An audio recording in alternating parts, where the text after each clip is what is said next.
ঈদের ছুটিতে বাড়ির উদ্দেশ্যে রওনা হলাম। বাসের টিকিট ৯ দিন আগেই কেটে রেখেছি। আগের বছর ঠিক সময়ে টিকিট না পাওয়ায় ঈদের পরের দিন বাড়িতে যেতে হয়েছিল। এবার বাবা মা খুব খুশি হবে বলতে বলতেই ঢাকা টু খুলনার বাসটি চলে আসলো। বাস স্ট্যান্ডের সবাইকে ঈদের অগ্রিম শুভেচ্ছা জানিয়ে বাসে উঠে পড়লাম। বাসে উঠে আমি আমার সিটটায় বসে আছি। হঠাৎ একটি মেয়ে এসে আমাকে বলল, আসসালামু আলাইকুম। ওয়ালাইকুম আসসালাম, কিছু বলবেন? জি, আপনার পাশের সিটটা আমার। আপনি যদি একটু উঠে দাঁড়াতেন তাহলে ভালো হতো। অবশ্যই। আমি উঠে একটু সরে দাঁড়ালে মেয়েটি গিয়ে তার সিটে বসে পড়ল। তারপর আমি আমার সিটটায় বসে একটা দীর্ঘশ্বাস নিলাম। বাস চলতে শুরু করলো তার উক্ত গন্তব্যে নিজ গতিতে। তৎক্ষণাৎ আমার খেয়াল গেল আমার পাশের সিটে বসে থাকা সেই মেয়েটির উপর।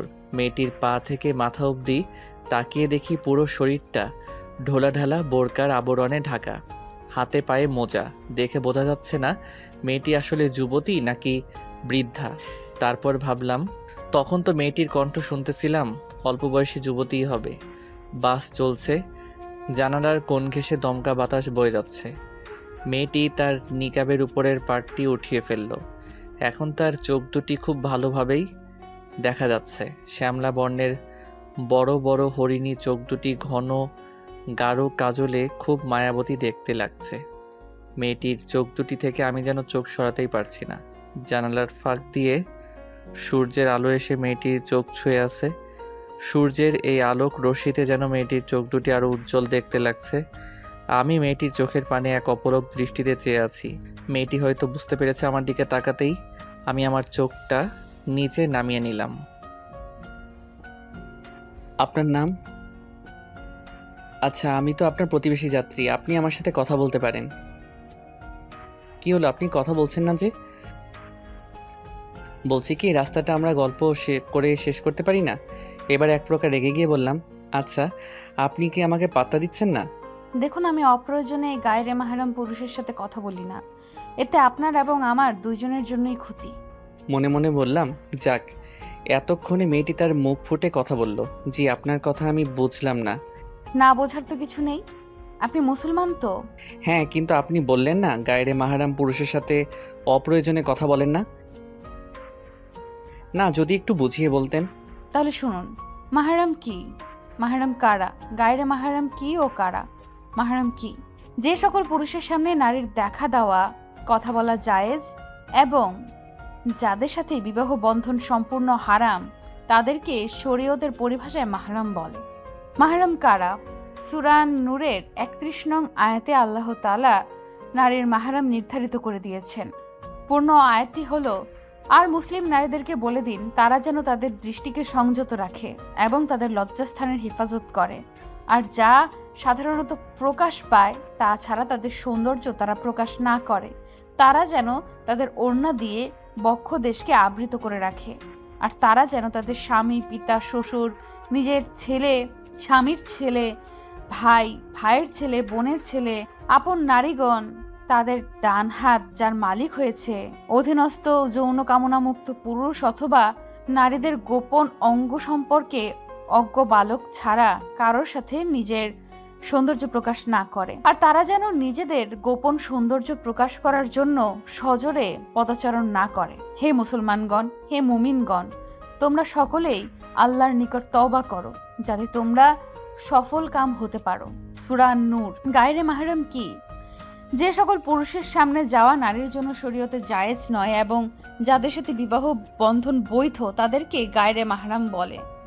বস্তুত গায়রে মাহরামের সামনে একান্ত অপারক হয়ে যদি যাওয়াই লাগে, তবে নারী পূর্ণ পর্দা করে সামনে যাবে।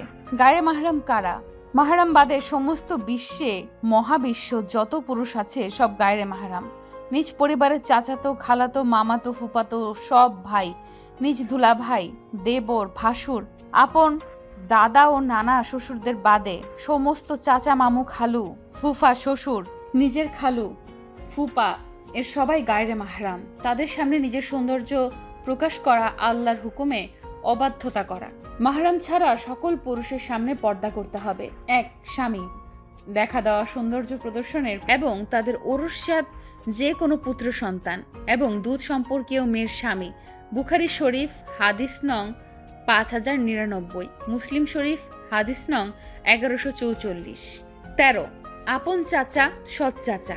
14 আপন মামা সৎ মামা, সূরা আন-নিসা। 23 উপরোক্ত পুরুষ যাদের সাথে দেখা করতে বা দেখা দিতে পারবে, তাছাড়া সমস্ত পুরুষকে দেখা দেওয়া সম্পূর্ণ নাজায়েজ এবং হারাম, আর উপরোক্ত পুরুষের সাথে বিয়ে সম্পূর্ণ হারাম। বুঝলাম। তাহলে তো আমি আপনার কাছে গায়রে মাহরাম পুরুষ? জি। আচ্ছা, আমি যদি আপনাকে বিয়ে করি তখনও কি আমি আপনার কাছে গায়রে মাহরাম থাকবো? কি বলছেন কি আপনি? না, শুধু জিজ্ঞাসা করছি।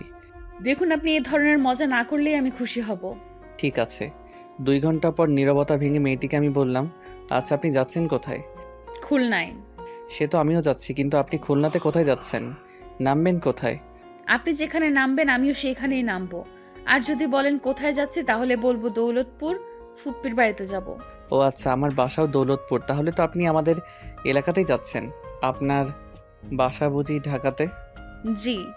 কতদিন বেড়াবেন ফুপির বাড়ি? জানি না। কেন?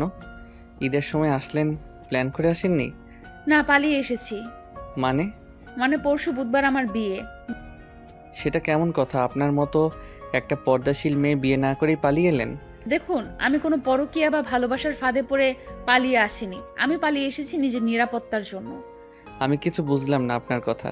মেয়েটি তার হাতের ব্যাগ থেকে একটা কাগজ বের করলো আর বলল, আমি তো আপনার এলাকাতেই যাচ্ছি, আমাকে শুধু আপনি এই ঠিকানাটা একটু পৌঁছে দিতে পারবেন? আসলে আমি খুলনা শহরে এর আগে কখনো আসিনি তো, যদি একটু উপকার করতেন তাহলে ভালো হতো। আমি মেয়েটির হাতের কাগজটা নিয়ে দেখে কিছুক্ষণ চুপ হয়ে রইলাম। তারপর বললাম, কার বাড়ির ঠিকানা এটা? আমার ফুপ্পির বাড়ির ঠিকানায়। না চাইলে বলবেন না, তবু আমি আপনাকে আপনার ফুপির বাড়িতে পৌঁছে দেব। এতটা রাস্তা আপনার সাথে চললাম, আমার তো এটুকু জানার রাইট আছে। আসলে আমি নিজের কথা বাইরের মানুষের সাথে শেয়ার করি না। আচ্ছা বাদ দিন, অন্য কথা বলি। অন্য কি কথা? এই যে আপনি পর্দা করেন, আজকের দিনে আপনার মতো বোরখাওয়ালি ঢাকা শহরে কিন্তু খুঁজে পাওয়া যায় না। সব মেয়েরা যদি আপনার মতো হতো তাহলে আজ স্কুল কলেজ ভার্সিটির মেয়েদের রাস্তার বখাটেদের কাছে উত্ত্যক্ত হতে হতো না। তার কারণ তাদের মধ্যে পর্দার বাস্তবিক জ্ঞান নেই। পর্দায় যে তাদের মর্যাদা বৃদ্ধি পায় সেটা তারা বোঝে না। এমন অনেক অহরহ খবর রেডিও, পত্রিকা, টেলিভিশনের পর্দায় খুঁজে পাবেন, যেখানে অনেক যুবতী ও নাবালক শিশুকেও নির্যাতিত হতে হচ্ছে। পর্দার অভাবে ছাড় পাচ্ছে না রাস্তার বখাটেদের কাছেও উত্ত্যক্ত হওয়ার থেকে। আচ্ছা বুঝলাম, তবে একটা প্রশ্ন, পর্দা না করার জন্য তো রাস্তার বখাটেদের কাছে মেয়েদের উত্ত্যক্ত হতে হয়, তাহলে যারা পর্দা করে এবং শিশুরা, তারা কেন নির্যাতিত হয়? এর জন্য পুরুষদেরও পর্দা করতে বলা হয়েছে। বলেন কি, পুরুষরাও বোরখা এসব পরবে নাকি? আসলেই তা না। পুরুষদের পর্দা বলতে তারা দৃষ্টি সংযত রাখার কথা বলা হয়েছে। কোনো নারীর উপর আপনার দৃষ্টি পড়লে তার প্রতি বারবার দৃষ্টিপাত করতে পারবেন না, বরং নজর অতি সত্বর ফিরিয়ে নিন। কারণ আপনার জন্য প্রথমবার ক্ষমা, দ্বিতীয়বার নয়। আহমদ 1369। পুরুষরা যদি তাদের দৃষ্টি সংযত করত, তাহলে এইভাবে আর পর্দাশীল নারী এবং শিশুদের নির্যাতিত হতে হতো না। বুঝলাম, পুরুষরা যদি পর্দাশীল নারীর উপর খারাপ দৃষ্টি দেয়, তাহলে আর পর্দা করে লাভ কি? ওই যে বললেন না, তার জন্য পর্দা না করলে যে জাহান্নামে যেতে হবে। পর্দা না করার শাস্তি সম্পর্কিত হাদিস। 1 রাসূলুল্লাহ আলাইহি ওয়াসাল্লাম বলেছেন, 2 শ্রেণীর মানুষ জাহান্নামী হবে। যারা গরুর লেজ সুদৃশ্য বেত দ্বারা মানুষকে প্রহার করে, এবং যে সব নারী এত পাতলা পোশাক পরিধান করে যে তার ভেতর দিয়ে শরীরের অংশ দেখা যায় এবং উটের কুজের মতো কেশবিন্যাস করবে। এই নারী জান্নাতের সুঘ্রাণও পাবে না, যা বহু দূর থেকে পাওয়া যায়। সহিহ মুসলিম হাদিস, হাদিস নং 2127। মুসনাদে আহমেদ হাদিস 8665। 2 রাসূলুল্লাহ সাল্লাল্লাহু আলাইহি ওয়াসাল্লাম বলেছেন, 3 শ্রেণীর মানুষের উপর জান্নাত হারাম, অর্থাৎ এই 3 শ্রেণীর মানুষ কখনোই জান্নাতে প্রবেশ করতে পারবেন না। প্রথম শ্রেণী হলো যারা কোনো প্রকার নেশাদ্রব্য পান বা গ্রহণ করে। দ্বিতীয় শ্রেণী হলো যে বা যারা পিতামাতার অবাধ্য, এই শ্রেণীভুক্ত মানুষরাও জান্নাতে যাবে না। তৃতীয় হলো দায়ুস, ওই দায়ুস ব্যক্তি যে তার পরিবারে পর্দা প্রথা চালু রাখেনি।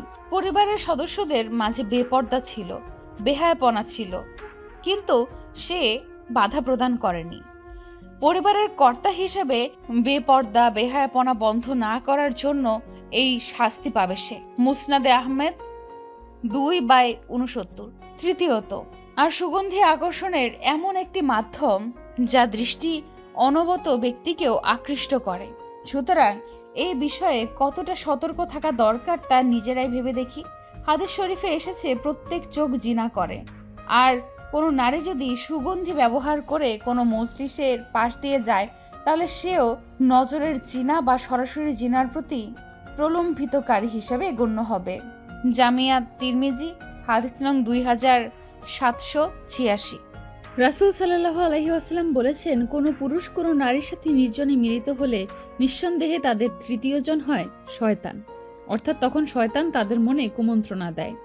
জামি তিরমিজি হাদিস নাম্বার 1171। 5, রাসূল সাল্লাল্লাহু আলাইহি ওয়াসাল্লাম ইরশাদ করেন, খবরদার তোমরা বেগানা স্ত্রী লোকের ঘরে প্রবেশ করো না। জনৈক সাহাবী জিজ্ঞেস করেন, ইয়া রাসূলুল্লাহ, স্বামীর ভাইদের, ভাসুর, দেবর, বেয়াই ইত্যাদি সম্পর্কে কি নির্দেশ? রাসূল সাল্লাল্লাহু আলাইহি ওয়াসাল্লাম ইরশাদ করেন, তারা তো স্ত্রীর জন্য মৃত্যুতুল্য, অর্থাৎ মহাবিপদ তুল্য। তিরমিজি 1/220। 6, উম্মুল মুমিনিন উম্মে সালামা রাদিয়াল্লাহু তাআলা আনহু বর্ণনা করেন, আমি এবং আমার মাইমুনা রাদিয়াল্লাহু তাআলা আনহু রাসূল সাল্লাল্লাহু আলাইহি ওয়াসাল্লামের কাছে উপস্থিত ছিলাম। এমন সময় অন্তঃসাহাবী ইবনে উম্মে মাকতুম রাদিয়াল্লাহু তাআলা আনহু সেখানে আসতে লাগলেন। তখন রাসূল সাল্লাল্লাহু আলাইহি ওয়াসাল্লাম বলেন, তোমরা তার থেকে পর্দা করো, আড়ালে চলে যাও। আমি বললাম, ইয়া রাসূলুল্লাহ, তিনি তো অন্ধ, তিনি তো আমাদের দেখতে পাচ্ছেন না। তখন রাসূল সাল্লাল্লাহু আলাইহি ওয়াসাল্লাম বলেন, তোমরাও কি অন্ধ? তোমরা কি তাকে দেখতে পাচ্ছ না? আবু দাউদ 2/568।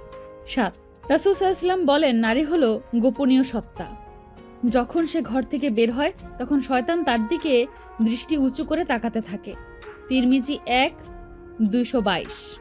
8, রাসূল সাল্লাল্লাহু আলাইহি ওয়াসাল্লাম বলেন, আমার পরে নারী ফিতনা, পরীক্ষা, পুরুষদের সবচেয়ে বেশি ক্ষতিগ্রস্ত করবে। বুখারী ও মুসলিম। 9, ব্রুপ্লাক করা ও পরচুলা পরা হারাম। বর্তমান সময়ের ফ্যাশন সচেতন বোনরা অনেকেই ব্রুপ্লাক করে থাকে এবং নানা রঙের নানা ধরনের পরচুলা ব্যবহার করে থাকে, অথচ যারা এমন করে রাসূল সাল্লাল্লাহু আলাইহি ওয়াসাল্লাম তাদেরকে অভিশাপ দিয়েছেন। কাজেই তাদেরকে আল্লাহর ভয়ে এই ধরনের গর্হিত কাজ থেকে বিরত থাকা উচিত। আব্দুল ইবনে মাসুদ রাদিয়াল্লাহু তাআলা আনহু কর্তৃক বর্ণিত, তিনি বলেন, আল্লাহর অভিশাপ হোক সেই সব নারীদের উপর যারা দেহাঙ্গে উৎকীর্ণ করে এবং যারা করায়, এবং সেই সবের উপর যারা ভ্রু চেঁচে সরু প্লাক করে, যারা সৌন্দর্য মানুষের দাঁতের মধ্যে ফাঁক সৃষ্টি করে, যারা আল্লাহর সৃষ্টির মধ্যে পরিবর্তন আনে। জনৈক মহিলা এ ব্যাপারে তার ইবনে মাসুদের প্রতিবাদ করলে তিনি বলেন, আমি কি তাকে অভিশপ্ত করব না যাকে রাসূল সাল্লাল্লাহু আলাইহি ওয়াসাল্লাম অভিশপ্ততা করেছেন এবং তা আল্লাহর কিতাবে আছে। আল্লাহ বলেছেন, রাসূল যে বিধান তোমাদেরকে দিয়েছেন তা গ্রহণ করো, আর যা থেকে নিষেধ করেছেন তা থেকে বিরত থাকো। সূরা হাসর 7। ইবনে উমার রাদিয়াল্লাহু তাআলা আনহু থেকে বর্ণিত, রাসূল সাল্লাল্লাহু আলাইহি ওয়াসাল্লাম যে মহিলা পরচুলা লাগিয়ে দেয় এবং যে পরচুলা লাগাতে বলে, আর যে মহিলা অঙ্গ প্রত্যঙ্গে উৎকীর্ণ করে ও উৎকীর্ণ করতে বলে তাদেরকে অভিশাপ করেছেন। সহিহ বুখারীর 5507 থেকে 5224 নং হাদিস দেখুন। রাসূল সাল্লাল্লাহু আলাইহি ওয়াসাল্লাম বলেছেন, নারীরা হচ্ছে চাদর, এবং যদি সে গৃহের বাইরে যায় তবে শয়তান খুশি হয় তাকে বিভ্রান্ত করতে পারবে বলে। সে নারী আল্লাহর নৈকট্য লাভ করতে পারে না যতটা সে গৃহে থেকে করতে পারত। ইবনে হিব্বান ও ইবনে আবি খুজাইমাহ আলবানী এটাকে সহি বলেছেন। সিলসিলা আস সহিহা 2688। এবং তিনি রাসূল সাল্লাল্লাহু আলাইহি ওয়াসাল্লাম নারীদের মসজিদে সালাত আদায়ের ব্যাপারে উদ্বিগ্ন হয়ে বলেছিলেন, তাদের গৃহই তাদের জন্য উত্তম। আবু দাউদ 567। রাসূল সাল্লাল্লাহু আলাইহি ওয়াসাল্লাম বলেছেন, আমি পুরুষের জন্য নারীর চেয়ে বড় আর কোনো ফিতনা রেখে যাচ্ছি না। আর বনী ইসরায়েলের প্রথম ফিতনাই ছিল নারী সংক্রান্ত। সুতরাং লোকেদের উচিত তাদের পরিবারকে ফিতনা ও ফিতনার উপকরণ থেকে দূরে রাখা। ফাতেহায়ে আল মারাহ আল মুসলিমা 2/981। 12। আবু হুরায়রা রাদিয়াল্লাহু তাআলা আনহু হতে বর্ণিত, রাসূল সাল্লাল্লাহু আলাইহি ওয়াসাল্লাম বলেছেন, মহান আল্লাহ ও শেষ দিবস যে কোনো বড় বুড়ো মানুষও টাসকি খেয়ে যাবে। সে একবার ঈদের সময়কার কথা, খুব রমরমাট আয়োজন চলছিল চারিদিকে। সকাল 6টায় ঘুম থেকে উঠেই আমাকে ডাকা শুরু করে দিয়েছে। বলছে, এই আবির ওঠো, ওঠো না, তুমি না বলেছিলে আজ আমায় মেলায় নিয়ে যাবে? আমি ওকে বুঝালাম, দেখো আরি, এত সকালে মেলার কোনো দোকানপাট খুলেনি। সবাই আগে ঈদের নামাজ পড়বে, সেমাই খাবে, সেলামি দিবে, তাই দোকান খুলবে। তুমি আমাকে এখন ঘুমাতে দাও। না না, তুমি আমাকে ঢপ দিচ্ছ। এক্ষুনি আমাকে নিয়ে যাবে তোমার স্কুল মাঠটিতে।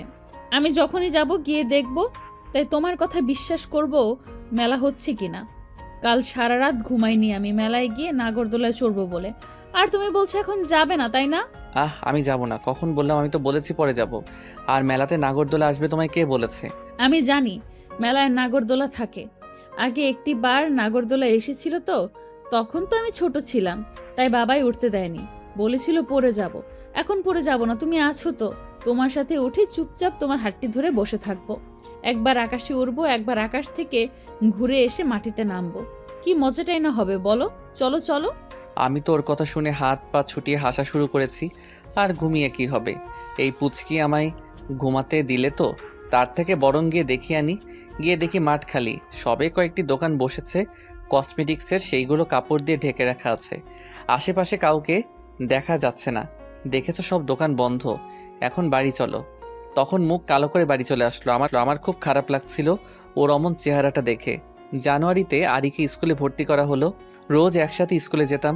একদিন স্কুলের সামনে একটি লোক ভ্যানে করে আখ নিয়ে বসেছিল। ওর যখন ছুটি হয় তখন আমার টিফিন। সেদিন ক্লাসে কারো পড়া হয়নি। আমাদের সবাইকে স্যার কান ধরে বেঞ্চের উপর দাঁড় করিয়ে রেখেছে। টিফিনের ঘন্টা বেজে ওঠার পরও স্যার ক্লাস থেকে যায়নি। হঠাৎ ক্লাসরুমের দরজার সামনে এসে, এই আবির, তোমরা সবাই ওইরকম করে কান ধরে দাঁড়িয়ে আছো কেন?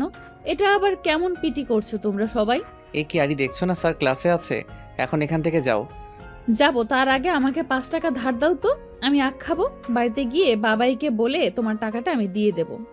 সবাই হাসছে ওর কথা শুনে। স্যারও কিছু বলেনি, পুচকি মেয়ে বলে কথা। আমার কাছ থেকে টাকাটা নিয়ে স্যার ওকে দিয়ে দিলে ও দৌড়ে চলে গেল। এরকম আরও অনেক স্মৃতি আছে যেগুলো মন থেকে মুছে যাবার নয়।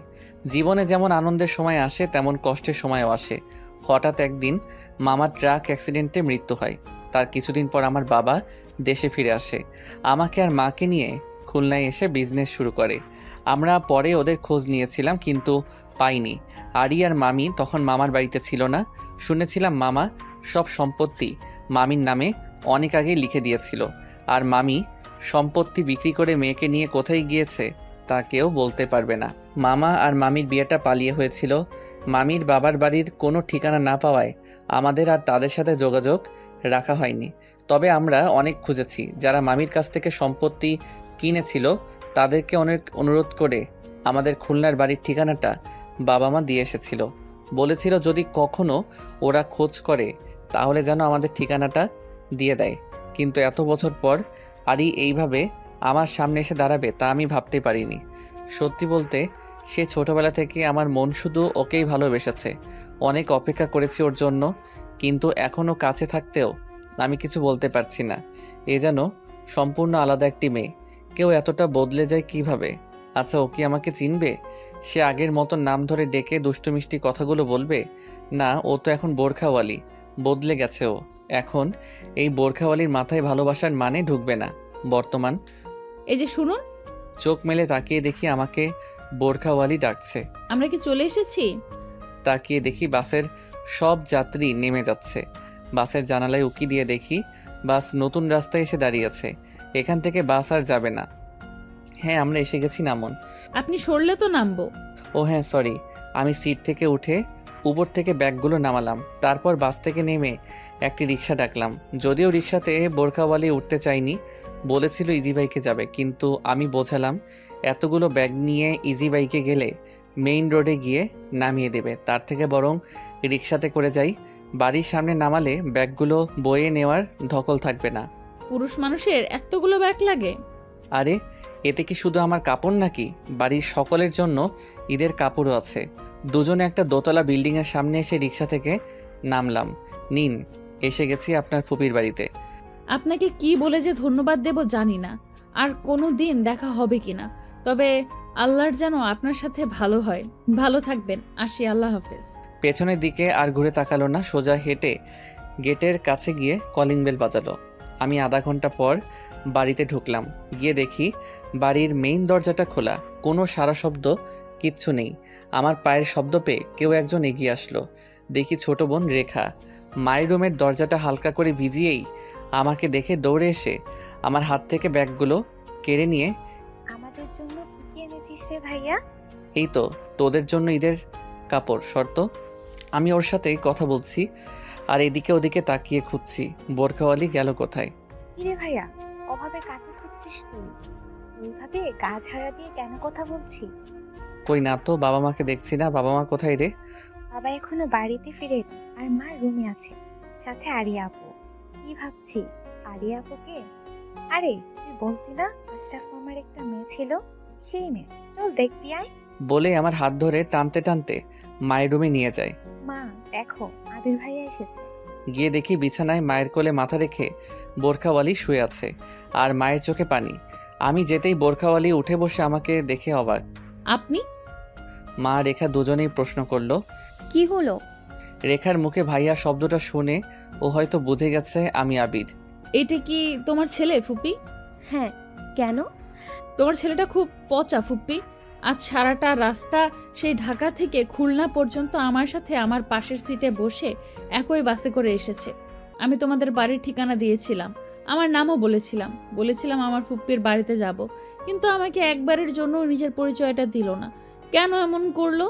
আমি তখন কি বলবো বুঝতে পারছিলাম না, তবুও নিঃসংকোচে বললাম, সরি আরি, আসলে আমি তোমাকে প্রথম দেখে চিনতে পারছিলাম না। পরে যখন চিনলাম তোমাকে, আমি তোমার সম্পর্কে জিজ্ঞাসা করেছিলাম, তুমি তো আমাকে কিছুই বলনি। পরিচয় না জেনে কিভাবে? আচ্ছা ঠিক আছে, সরি বলার কোনো দরকার নেই। বলেই রুম থেকে বেরিয়ে গেল। মেয়েটা এখনও সেই বোরখা পরেই আছে, চেঞ্জ করেনি। কি হলো মা, ও কি এই বোরখা পরেই সারা জীবন থাকবে নাকি? আরে কথা বলতে বলতে চেঞ্জ করার সময় পাইনি। এখানে আয়, আমার কাছে বস, তোর সাথে আমার কিছু কথা আছে। বসতে বসতে বললাম, কি কথা? পরশু তো তোর মেয়ে দেখতে যাওয়ার কথা, ভুলে গেলি?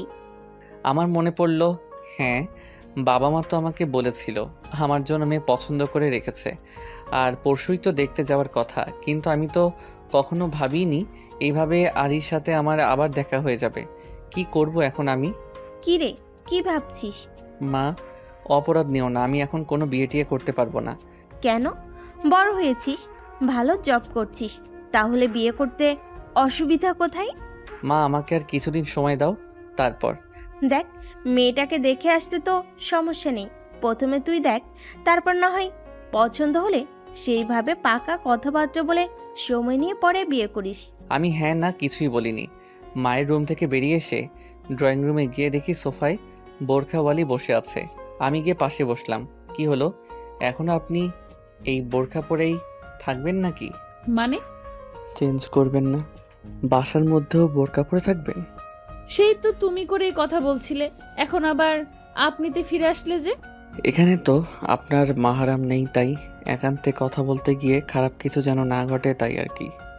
আসলে আমি আসার সময় পরনে কোনো পোশাক সাথে করে আনি নাই, শুধু টাকা আর এই ঠিকানাটাই ছিল। কথাটা শুনে আমি একটু থমকে গেলাম। আচ্ছা আরি, মামি কেমন আছে? আর কি এমন হয়েছিল যার জন্য এইভাবে পালিয়ে আসতে হলো? আসলে সেদিন আপনারা খুলনায় চলে আসার পর কিছু লোক এসে বলেছিল বাবাই তাদের কাছ থেকে অনেক টাকা ধার নিয়েছে, সুদ সমেত 15 লক্ষ টাকার মতো দাঁড়ায়। মা সেই সময় কোনো উপায় না খুঁজে পেয়ে সবকিছু বিক্রি করে তাদের সব পাওনা মিটিয়ে আমাকে নিয়ে খালার বাসায় যায়। খালা মাকে একটা চাকরি জোগাড় করে দেয়, আর সেইখানে মা চাকরি করে আমাকে নিয়ে খালার সংসারে ভালোভাবে এত বছর ছিল। 2 বছর আগে মা ইন্তেকাল করেন। তারপর খালা আমাকে আর পড়াশোনা করাতে চাননি। কিছুদিন আগে খালা আমার বিয়ে ঠিক করে এক বিশাল ধনী লোকের সাথে, যারা খুব মডার্ন। খালা বলে দিয়েছে বিয়ে করলে ওই পরিবারেই করতে হবে। খালা বলেছিল ওই পরিবারে বিয়ে হলে আমি নাকি জীবনটা আরাম আয়েসে কাটাতে পারবো। কিন্তু যখন শুনলাম বিয়ে, গায়ে হলুদ, বউ ভাতের দিন আমাকে সংসেজে স্টেজে বসে থাকতে হবে, আর শহর ভর্তি হাজার হাজার নিমন্ত্রণ পরপুরুষের চোখে পড়বে আমার দিকে, তখন আমার মনে হলো এই বিয়েটা করা আমার পক্ষে সম্ভব না। আমি জাহান্নামে যেতে চাই না। আমি চাই না এমন আরাম আয়েস, চাই না এমন ধনী। আমি পারবো, সে আপনার চিন্তা করা লাগবে না। কিছুক্ষণ পর আমি মায়ের রুম থেকে মায়ের বোরখাটা এনে দিলাম। নিন, গোসল করে এটা পরে নিন। সন্ধ্যায় ইফতার শেষে মসজিদ থেকে নামাজ পড়ে বের হলাম ডাক বাংলা শপিং মলের উদ্দেশ্যে। এই দিনটাই শপিং মলে প্রচুর ভিড় থাকে, হবেই না বা কেন। কাল যে ঈদ, চারিদিকে মানুষ গজগজ করছে। অনেক ঠেলাঠেলির মধ্যে দিয়ে একটি দোকানে গিয়ে বসলাম। গিয়ে বললাম, আমাকে কিছু 3 পিস দেখান তো ভাই। সেখান থেকে 5টা ফুল হাতার লং সালোয়ার কামিজ কিনে নিয়ে বাড়িতে চলে আসলাম। বাড়ি এসে দেখি মা ব্যাগ থেকে বাজার নামিয়ে ডালাতে সাজিয়ে রাখছে, আর বাবা খাতা কলমে হিসাব করছে কত টাকা খরচ হলো। রেখার ঘরে গিয়ে দেখি পাশের বাসার ভাবিরা হাতে মেহেন্দি দিচ্ছে, আর বোরখাওয়ালি মেহেন্দি ডিজাইনের বইটা নিয়ে নাড়াচাড়া করছে। আমি গিয়ে শপিংয়ের ব্যাগগুলো রেখার সামনে রেখে বললাম, তোর আরিয়া আপুকে নিয়ে দর্জির কাছে মাপ দিয়ে আসিস। কতদিন এইভাবে বোরকা পরে থাকবে? সময়টা রাত 11টার কাছাকাছি। খাওয়া দাওয়া শেষে ছাদে এসে দাঁড়িয়ে ওই বিশাল আকাশটাকে দেখছি। আকাশের ছোট্ট নবচাঁদটা বড়ই সুন্দর লাগছে দেখতে। ইচ্ছে করছে এই রাতটা আমার মায়াবতীকে সাথে নিয়ে কাটিয়ে দিতে। আজ কেন জানি না ওর প্রত্যাবর্তন আমাকে আরও বেশি অনুভব করাচ্ছে। ওকে কাছে পেতে খুব ইচ্ছে করছে, কিন্তু সাহস হচ্ছে না কিছুতেই ওকে বলতে কতটা ভালোবাসি। ও যদি না বলে দেয়। হঠাৎ পিছন থেকে কারো হাতের নরম স্পর্শ অনুভব করলাম আমার কাঁধে। ঘুরে তাকিয়ে দেখি আরি। আমার মনে আর কোনো বাদ মানছে না। এতক্ষণ তো আমি ওকে নিয়েই ভাবছিলাম। এই চাঁদনি রাতে হালকা আলোর ঝলকানিতে ওকে হঠাৎ এভাবে দেখে আমার খুব কাছে পেতে ইচ্ছে করছে। এই অন্ধকার রাতে ছাদে এভাবে একা দাঁড়িয়ে কি করছেন? ওই আকাশটাকে দেখছি, আর কি? তোমার কথা ভাবছি। আবেগের বশে আমি কি বলে যাচ্ছি তা নিজেও জানি না। মানে? জানুয়ারি, সেই ছোটবেলায় তোমার দুষ্টু মিষ্টি কথাগুলো আমার শুনতে খুব ভালো লাগতো। যেদিন শুনলাম তুমি আর মামি হারিয়ে গিয়েছো, সেদিন আমার খুব কষ্ট হচ্ছিল। বুকের ভেতরটা শূন্যতায় ভরে গিয়েছিল। তখন থেকেই এই আকাশটার দিকে তাকিয়ে থাকতাম আর তোমাকে ভাবতাম। তুমিও তো কোথাও না কোথাও এই আকাশটার নিচেই ছিলে। আমার মনের সব জমানো কথা এই চারটার কাছে শেয়ার করতাম, আর বলতাম তোমাকে গিয়ে বলতে আমার কথা। এত বছরে তুমি অনেক বড় হয়ে গেছো, অনেকটা বদলেও গেছো। আমি জানি না এখন তুমি দেখতে কেমন হয়েছো, শুধু জানি তুমি হিনা এই আমার জীবনটাই ব্যর্থ। কি বলছেন এসব আপনি? সত্যি বলছি আরি, বিশ্বাস করো। আমি তোমাকে খুব ভালোবাসি আর তোমাকে বিয়ে করতে চাই। আমি জানি না আমি তোমার মনের মতো হতে পারবো কিনা, তবে তুমি চাইলে আমাকে তোমার মনের মতো করে গড়ে তুলতে পারবে। আমাকে একটা সুযোগ দাও প্লিজ। আমি এখানে আপনাকে একটা গুরুত্বপূর্ণ কথা বলতে এসেছিলাম, আর এসে আপনার মুখে যা শুনছি আমি সত্যিই অবাক হচ্ছি খুব। কি বলতে এসেছিলে? এখন আপনাকে আমার আর কিচ্ছু বলার নেই। বলেই চলে গেল। ওর এইভাবে চলে যাওয়া দেখে আমার হুঁশ ফিরল। কি বললাম এসব আমি? আবেগের বশে আমি তো সব বলে ফেললাম। ও রেগে যাবে না তো? শিট, আমি একটু নিজের ভিতরের আবেগটা কন্ট্রোল করে রাখতে পারলাম না। যদি আমার সাথে আর কথা না বলে, কি করব এখন আমি? সারাটা রাত জেগে কাটিয়ে দিলাম। সকালে বাবার সাথে ঈদের নামাজ পড়ে এসে রুমে যাব, তখন বাবা আর মা আমাকে নিয়ে তাদের রুমে বসলো আগামীকাল মেয়ে দেখতে যাওয়ার কথা বলতে। আমি তো বাবা মাকে অনেক বুঝিয়েছি, এবার তারা আর ছাড়ার পাত্র না। আমার মাথায় কিছুই খেলছে না, সব কিছু যে আমি গুলিয়ে ফেলছি। দুহাত জোর করে বাবা মাকে বোঝালাম, প্লিজ আমাকে তোমরা আর বিয়ের কথা বলো না, আমার এসব শুনতে ভালো লাগছে না। বলেই বাবা মায়ের রুম থেকে বেরিয়ে আসবো, ঠিক তখনই আরই পাশ কেটে বাবা মায়ের রুমে ঢুকলো। ওকে দেখে ভাবলাম কাল রাতের জন্য ওকে সরি বলতে হবে। রুমের বাইরে দাঁড়িয়ে থাকি, ও বের হলেই তখন বলবো, তাই দাঁড়িয়ে ওর অপেক্ষা করছি। আর ভেতরে মায়ের সাথে ওর কথা চলছে। কি হলো ফুপ্পি, ওইভাবে বসে আছো কেন? রান্না বান্না করবে না নাকি? শুধু সেমাই খেয়েই সারাদিন থাকা যায়? মন ভালো নেই রে মা। কেন? আমার ফুপ্পিটার আবার কি হলো? কি আর হবে, মা হলে ছেলে মেয়ের চিন্তা সবসময় মাথায় ঘুরপাক খায়। আমার ছেলেটা কিছুই বোঝে না। আমাদের বয়স হচ্ছে, কতদিন এভাবে ওদের যত্ন নিতে পারবো? এখনই তো সময় ওর বিয়ে করার, কিন্তু রাজি হচ্ছে না। কি বললে? তোমার ছেলের বিয়ে দেবে? হ্যাঁ, কিন্তু ও তো মেয়ে দেখতেই রাজি হচ্ছে না। কেন রাজি হচ্ছে না? জানি না, কাউকে পছন্দ থাকলে আমাদের বলুক, কিন্তু তাও বলছে না। একটা কথা বলবো ফুপ্পি, বল। তোমার ছেলেটাকে আমায় দিয়ে দাও। ওকে বলো আমায় বিয়ে করতে। তুই আমার ছেলেকে বিয়ে করবি মা? কেন? তোমার আপত্তি আছে? কিসের আপত্তি থাকবে? তুই তো আমারই মেয়ে, তোরও তো বিয়ে দিতে হবে। যদি ঘরের মেয়ে ঘরেই থেকে যায়, তাহলে তো তার থেকে খুশির আর কিছুই নেই। কিন্তু আমি ভাবছি আমার ছেলেটাকে নিয়ে, ও কি রাজি হবে? আমি এতক্ষণ রুমের বাইরে দাঁড়িয়ে সব কথা শুনেছিলাম। আরি আমাকে বিয়ে করতে চায়, কথাটা শুনে আমার মনের ভেতরটা খুশিতে ভরে উঠল।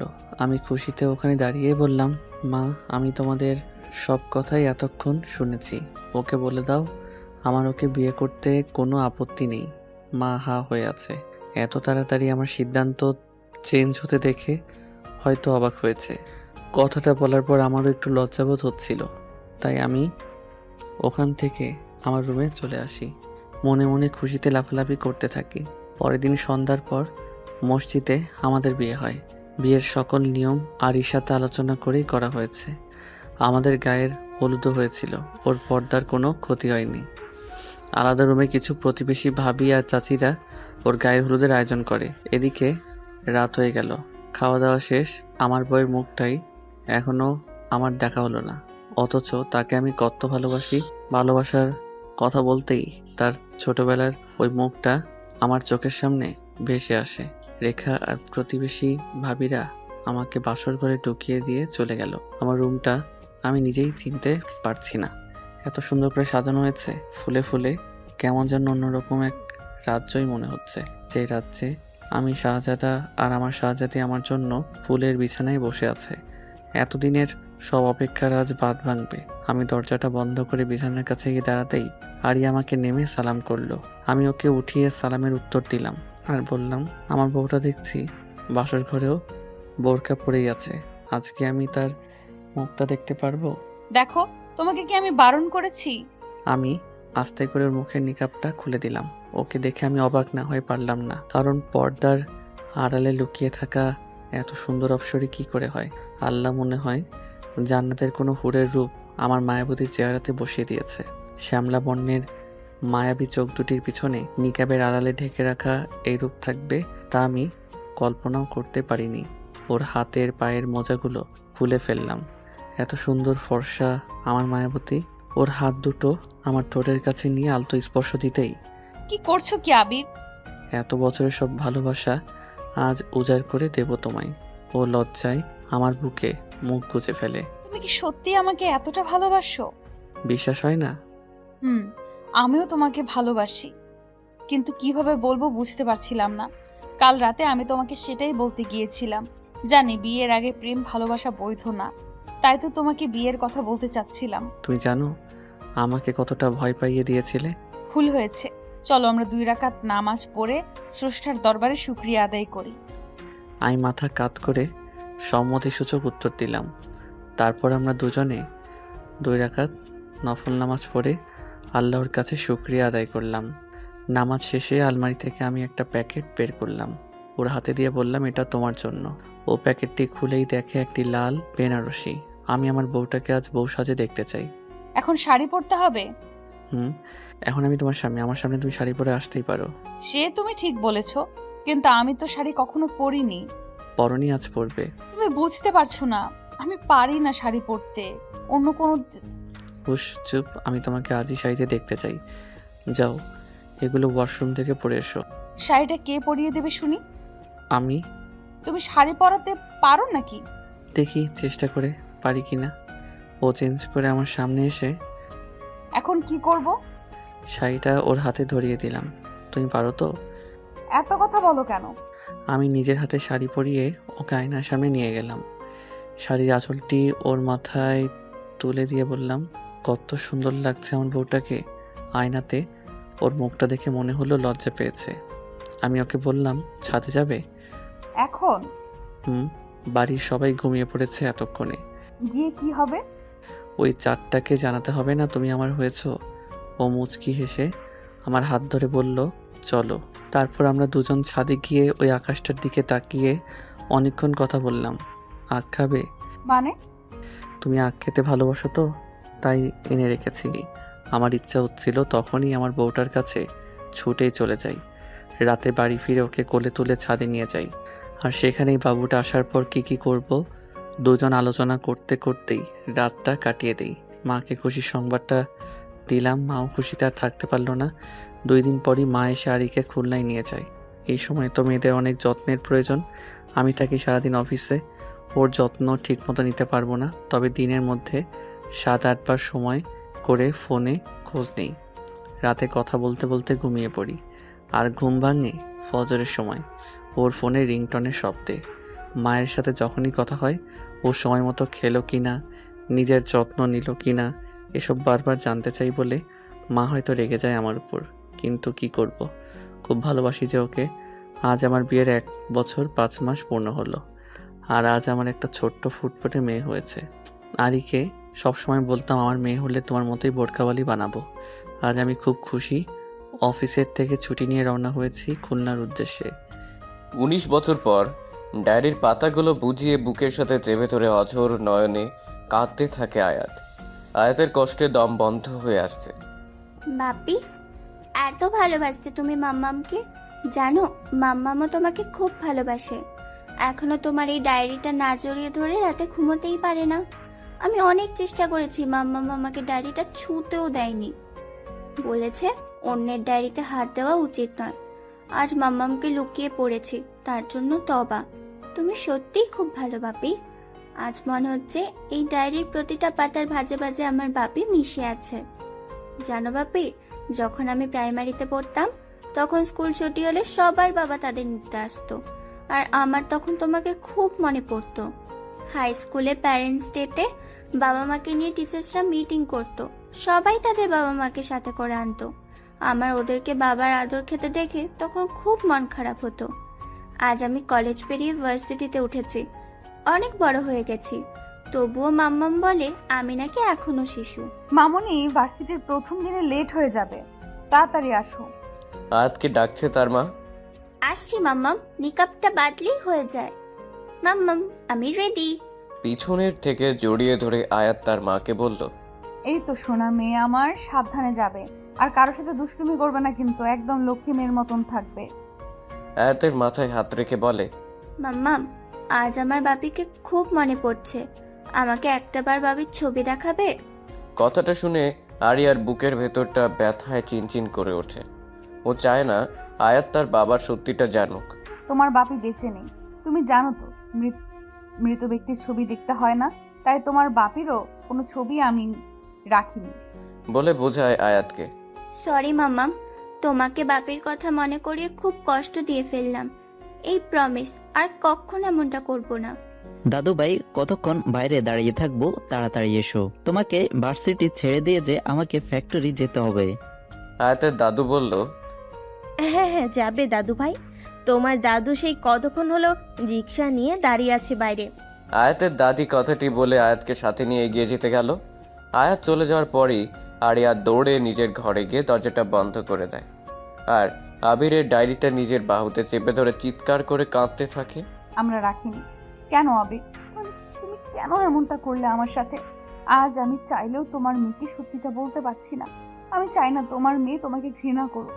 হোক না তোমার ডায়েরির প্রত্যেকটা আবেগ মিথ্যা, তবুও আমি তো শুধু তোমায় ভালোবেসেছি, আর তোমার এই ডায়েরির আবেগ মাখা শব্দ চয়নগুলো বিশ্বাস করতে চেয়েছি।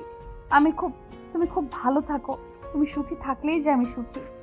রিক্সার বুট ফেলে দীর্ঘ একটা শ্বাস নিয়ে, জানো দাদু, রিক্সায় ওঠার মজাটাই আলাদা। প্রকৃতির ঠান্ডা স্নিগ্ধ বাতাস আর একটা শান্তির তৃপ্তি প্রশ্বাস, যা তুমি ওসব দামি গাড়িতে খুঁজে পাবে না। ঠিক বলেছো দাদু ভাই, তুমি না হলে আমি এসব জানতেই পারতাম না। তোমার দাদি তো কখনো এসব বুঝতে চায় না। তার কাছে সব বুড়ো বয়সে হ্যাংলামোপনা। তুমি আছো বলেই না এত কিছু উপলব্ধি করি। দাদি, আর তুমি এত ঝগড়া কেন করো বলো তো? ওটা ঝগড়া না তো দাদু ভাই, ওটা তো আমাদের টুনাটুনির ভালোবাসা। সে তুমি চাই বলো, দাদির থেকে কিন্তু আমি বেশি স্মার্ট। রিক্সা এসে ভার্সিটির সামনে দাঁড়ালো। তো দাদু ভাই, তোমাকে কখন নিয়ে আসবো আমি? সে আমি তোমাকে ক্লাস শেষে ফোন করে জানিয়ে দেবো। রিক্সা থেকে নেমে ভার্সিটির ভেতরে যেতে যেতে বলে গেল দাদুকে। আয়াত ভার্সিটির ভেতরে ঢুকেই দু একজনের কাছে ক্লাস কোথায় জিজ্ঞেস করে যেই ক্লাসে ঢুকতে যাবে, দূর থেকে খেয়াল করলো সিনিয়ররা জুনিয়রদের সাথে র্যাগিং করছে। লাবণ্য হচ্ছে র্যাগিং মাস্টার, সাথে তার চেলাপালারাও আছে। নেহাল, রাজ, টমি, মোনা, টিনা এরা একটি ছেলেকে ধরে হাতে ফুল ধরিয়ে দিয়ে বলেছে লাবণ্যকে প্রপোজ করতে। আর লাবণ্য ক্লাসরুমের সামনে একটি বেঞ্চের উপর বসে পায়ের উপর পা তুলে পায়ের পাতা নাচাচ্ছে। দূর থেকে দেখে বুঝতে পারছে আয়াত, মেয়েগুলোর মধ্যে কোনো পোশাক আশাকের ধরন নাই। পরনে শর্টকাট, স্কার্ট আর ছোট ছোট টপস। লাবণ্য চোখে একটা ব্ল্যাক অ্যান্ড হোয়াইট সানগ্লাস আর মাথায় লেয়ার কাট, চুলগুলো উঁচু করে ঝুঁটি বেঁধে রাখা। ঝুঁটির নিচের অর্ধেকটা আবার নীলচে কালার করা। কথা বলছে যেভাবে বডি হেলিয়ে দুলিয়ে, মনে হচ্ছে যেন মাথার ঝুঁটিটা ঘাড়ের এপাশ থেকে ওপাশে গিয়ে পড়ছে। বেচারা ছেলেটার নাজেহাল অবস্থা, সে আর পালাবে কোথায়? পাঁচজনে যে ঘিরে রেখেছে। কি হলো, যা প্রপোজ কর। দেখছিস না লাবুসি কখন থেকে বসে আছে? মোনা বলল ছেলেটাকে। ছেলেটা হাঁটু গেড়ে বসে দুই হাত জোর করে অনুরোধ করছে ওদেরকে। দেখ কি বলে, বড় আপু বলে নাকি প্রপোজ করা যাবে না। তাড়াতাড়ি প্রপোজ কর বলছি, তোর পর আমাদের আরো অনেককে স্বাগত জানাতে হবে। রোজ ছেলেটির শার্টের কলার চেপে ধরে বলল কথাটা। আয়াত আর একটু এগিয়ে খেয়াল করলো ক্লাসরুমের সামনে আরও অনেক স্টুডেন্ট লাইন দিয়ে দাঁড়িয়ে আছে। আয়াত বুঝতে পেরেছে এরা সবাই হয়তো নবাগত স্টুডেন্ট। সবাইকে হেনস্থা করার জন্যই ওরা লাইনে দাঁড় করিয়েছে। এক একজনের থেকে মজা নেই, তাই তার ছাড়ছে। আয়াত এবার ওদের সামনে গিয়ে দাঁড়ালো। এ কি, এইসব কি করছেন আপনারা? ক্লাস টাইম কি শুরু হয়নি? ওরা সবাই আয়াতের কথা শুনে পা থেকে মাথা পর্যন্ত তাকিয়ে দেখে। এ কি রে দোস্ত, আমাদের ভার্সিটিতে ভূত আসছে? টমি গিয়ে টিনার পিছনে লুকায়, কথাটি বলে। আহ, কি হচ্ছে এটা কি টমি, দেখছিস তো মানুষ? লাবণ্য কথাটি বলে এবার বেঞ্চ থেকে উঠে দাঁড়ালো। আপনি কি খালাম্মা? আয়াতকে প্রশ্ন করলো লাবণ্য। জি, আমি আয়াত। কলেজে আজ আমার প্রথম দিন। আয়াত আর কিছু বলার আগেই সবাই মিলে জোরে হেসে দিল। এ দেখ দেখ, খালামারা ভার্সিটিতে পড়তে আসে। লাবণ্য বলল। আয়াত গম্ভীরভাবে বলল, দেখুন, আমি মোটেই খালাম্মা নই। তাই বুঝি? তাহলে এমন ঢোলা ঢালা বোরকা আর এইসব হাত মোজা, পা মোজা, এগুলো কি? এইসব বুঝি এখনকার নিউ ফ্যাশন? লাবণ্য বলছে আর ওর চেলাপেলারা হেসে লুটোপুটি খাচ্ছে। দেখুন, আমি আপনাদের মতো আল্ট্রা মডার্ন না। আমি আমার মায়ের শিক্ষায় বড় হয়েছি। যেটাকে আপনি ঢলা ঢলা বোরখা বলছেন, সেটাকে ইসলামের দৃষ্টিতে অনেক সম্মান এবং মর্যাদা দেওয়া হয়েছে। এটাকে পর্দা বলে, যা নারীর সৌন্দর্যকে আরো বাড়িয়ে তোলে।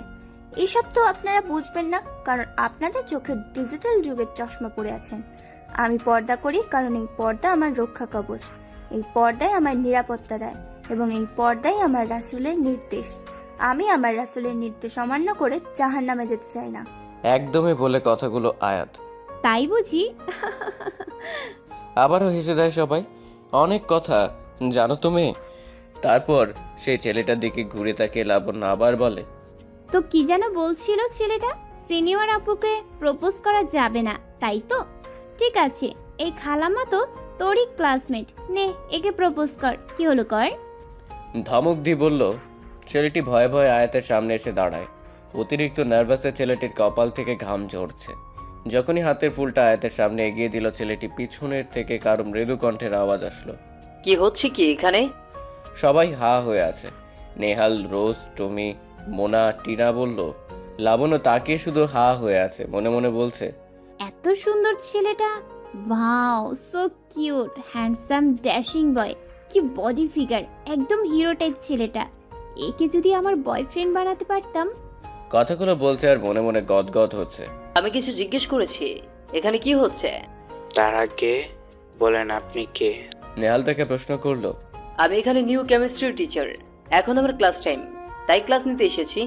কড়া গলায় বলল, ও স্যার, ইনি তো স্যার। আসলে স্যার, আমরা সিনিয়র জুনিয়রদের সাথে আলোচনা করতে এসেছিলাম নবীনবরণ অনুষ্ঠানটা কেমন করে আয়োজন করলে এদের ভালো লাগবে। লাবণ্য কথাটা একটু নার্ভাস হয়ে বলল, ও ঠিক আছে, এইটা নিয়ে তোমরা পরে কথা বলবে। এখন ক্লাস টাইম।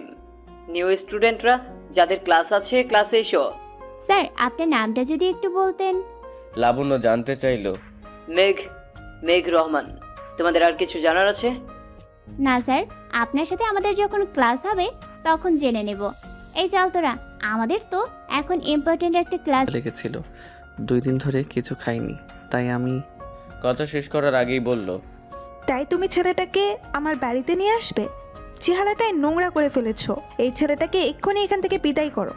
সকিনা, ছেলেটি চলে গেলে চেয়ারটা ভালো করে ধুয়ে পরিষ্কার করে দিস তো। জি বড় ম্যাডাম, সখিনা এই বাড়িতে দীর্ঘদিন যাবৎ কাজ করছে। ছেলেটি চেয়ার ছেড়ে উঠে দাঁড়িয়ে বলে চলে গেল। আবিরের আর সহ্য হচ্ছে না, রাগ কন্ট্রোল করতে না পেরে বলেই ফেলে, বাহ নেহা বাহ, ছেলেটা চেয়ারটায় বসেছিল বলে তুমি চেয়ারটাই ধুয়ে ফেলতে চাও, অথচ নিজের মধ্যে বসে থাকা ময়লা সেটা তুমি পরিষ্কার করবে কিভাবে? মুখ সামলে কথা বলো আবির, ভুলে যেও না আমি তোমার স্ত্রী। স্ত্রী? স্ত্রী শব্দটার মানে বোঝো তুমি? না, তুমি বোঝো না। তুমি বোঝো শুধু অহংকার আর তোমার নিজের স্বার্থ। তাই বুঝি?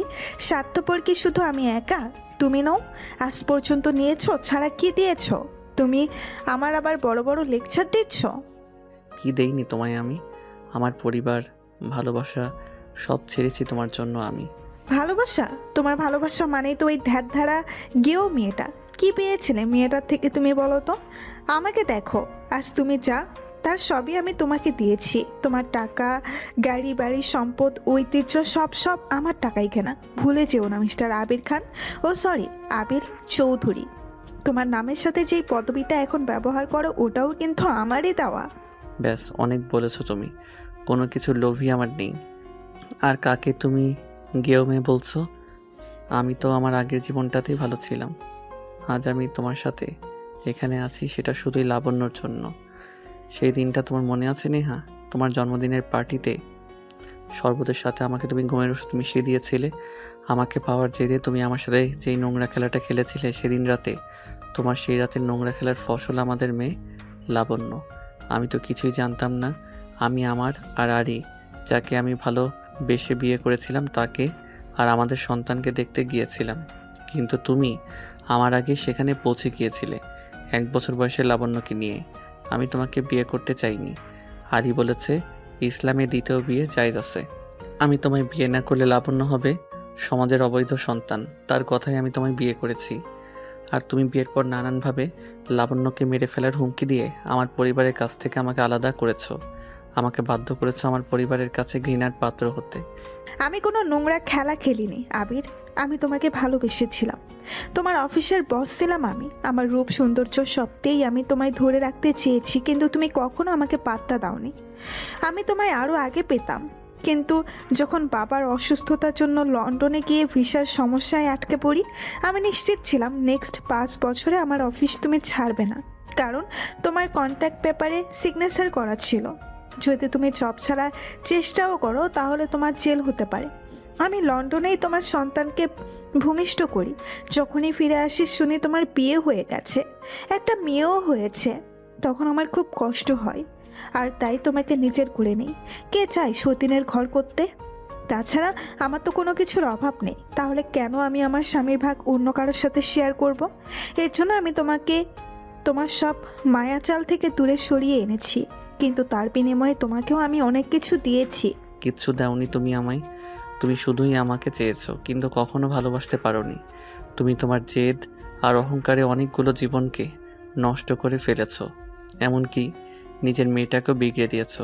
লাবণ্য বাড়িতে ঢুকছে, হঠাৎই দরজার কাছ থেকে আবিরের শেষের কথাটি শুনে ফেলে। ও ড্যাড, তুমি মমের সাথে কিভাবে কথা বলছো? চিৎকার দিয়ে বলে, দেখ না লাবু, তখন থেকে তোর ড্যাড আমার সাথে কি খারাপ ব্যবহারটাই না করছে। বলছে আমি নাকি তোকে বিগড়ে দিয়েছি। কাঁদো কাঁদো কণ্ঠে বলছে নেহা। তোমার এসব নাটক বন্ধ করো নেহা। এই নাটকগুলো করেই তুমি আমার চোখে এত নিচে নেমে যাচ্ছ। দেখো ড্যাড, আমার মমের সাথে তুমি এমনভাবে কথা বলতে পারো না। আর মম, আমার 2 লক্ষ টাকা লাগবে, দাও তো। এত টাকা দিয়ে তুমি কি করবে লাবণ্য? কালই তো তোমার মায়ের থেকে 4 লাখ নিলে, তাই? আবির কথাটা বলে এর আগে দৃষ্টিতে তাকালো লাবণ্যর দিকে। তুমি চুপ করো। আমার টাকা আমার মেয়ে যেভাবে ইচ্ছে হয় খরচ করবে, যত লাগবে তত নেবে। আমার যা আছে সবই তো ওর। লাবণ্যর মাথায় হাত বুলিয়ে বলছে নেহা। বলে এই বয়সে এত টাকা উড়াবে? কখনো জিজ্ঞাসা করেছো তোমার মেয়ে করে কি এত টাকা নিয়ে? না, আমার জানার কোনো প্রয়োজন নেই। আর একটা কথা তুমি শুনে রাখো, আমার মেয়ের ব্যাপারে নাক গলাতে আসবে না। আবিরের মুখের সামনে আঙুল তুলে নেহা কথাটা বলে। আবির নেহার আঙুলটা নামিয়ে দিয়ে, একদিন বুঝবে তুমি নেহা, তুমি কত বড় ভুল করছো, কিন্তু সেদিন খুব দেরি করে ফেলবে। আর তুমি যদি ভেবে থাকো মেয়েকে দিয়ে আমাকে দুর্বল করতে পেরেছো, তাহলে সেটা ভুল ভাবছো। কারণ তুমি এটা বোঝো না, মেয়েটা তোমার সেই চেষ্টাকে কাজে লাগিয়ে নিজের স্বার্থ পূরণ করে। হাজার হোক তোমারই তো মেয়ে, হয়েছেও তোমার মতন, বলেই চলে যায় ওখান থেকে। ওদিকে আয়াত তার দাদুর সাথে ভার্সিটি থেকে বাড়ি ফিরেছে। মাম্মাম, কোথায় তুমি? খুব ক্ষুধা লাগছে, তাড়াতাড়ি এসো না, কিছু খেতে দাও। দাদু ভাই, ভার্সিটির প্রথম দিনটা তোমার কেমন গেল? আয়াতের দাদি একটু মুচকি এসে আয়াতের পাশে বসে জিজ্ঞাসা করলো। আর বলো না দাদি, আসলে আজ আয়াত আজকে সব ঘটনা খুলে বলল তার দাদিকে।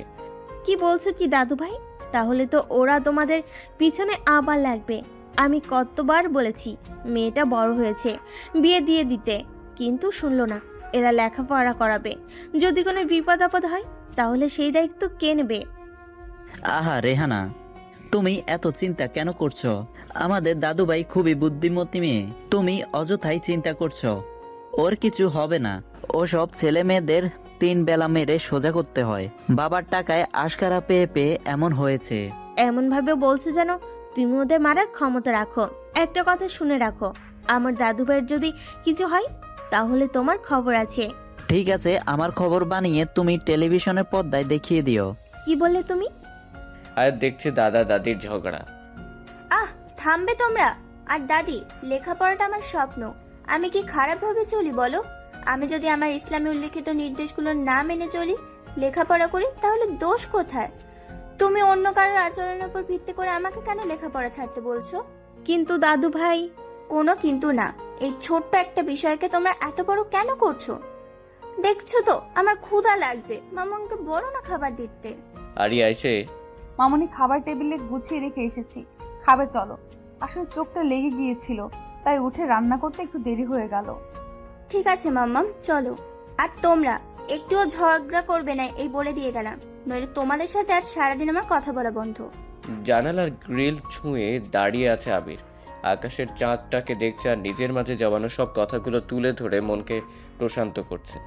সারাদিনের যত অপেক্ষা হয়তো ওই আকাশের চাঁদটার জন্যই, যে শুধুই তাকে শুনবে, কখনো ভুল বুঝবে না, ঠকাবেও না। আর এভাবেই তার জীবনের এতগুলো বছর পার হয়েছে।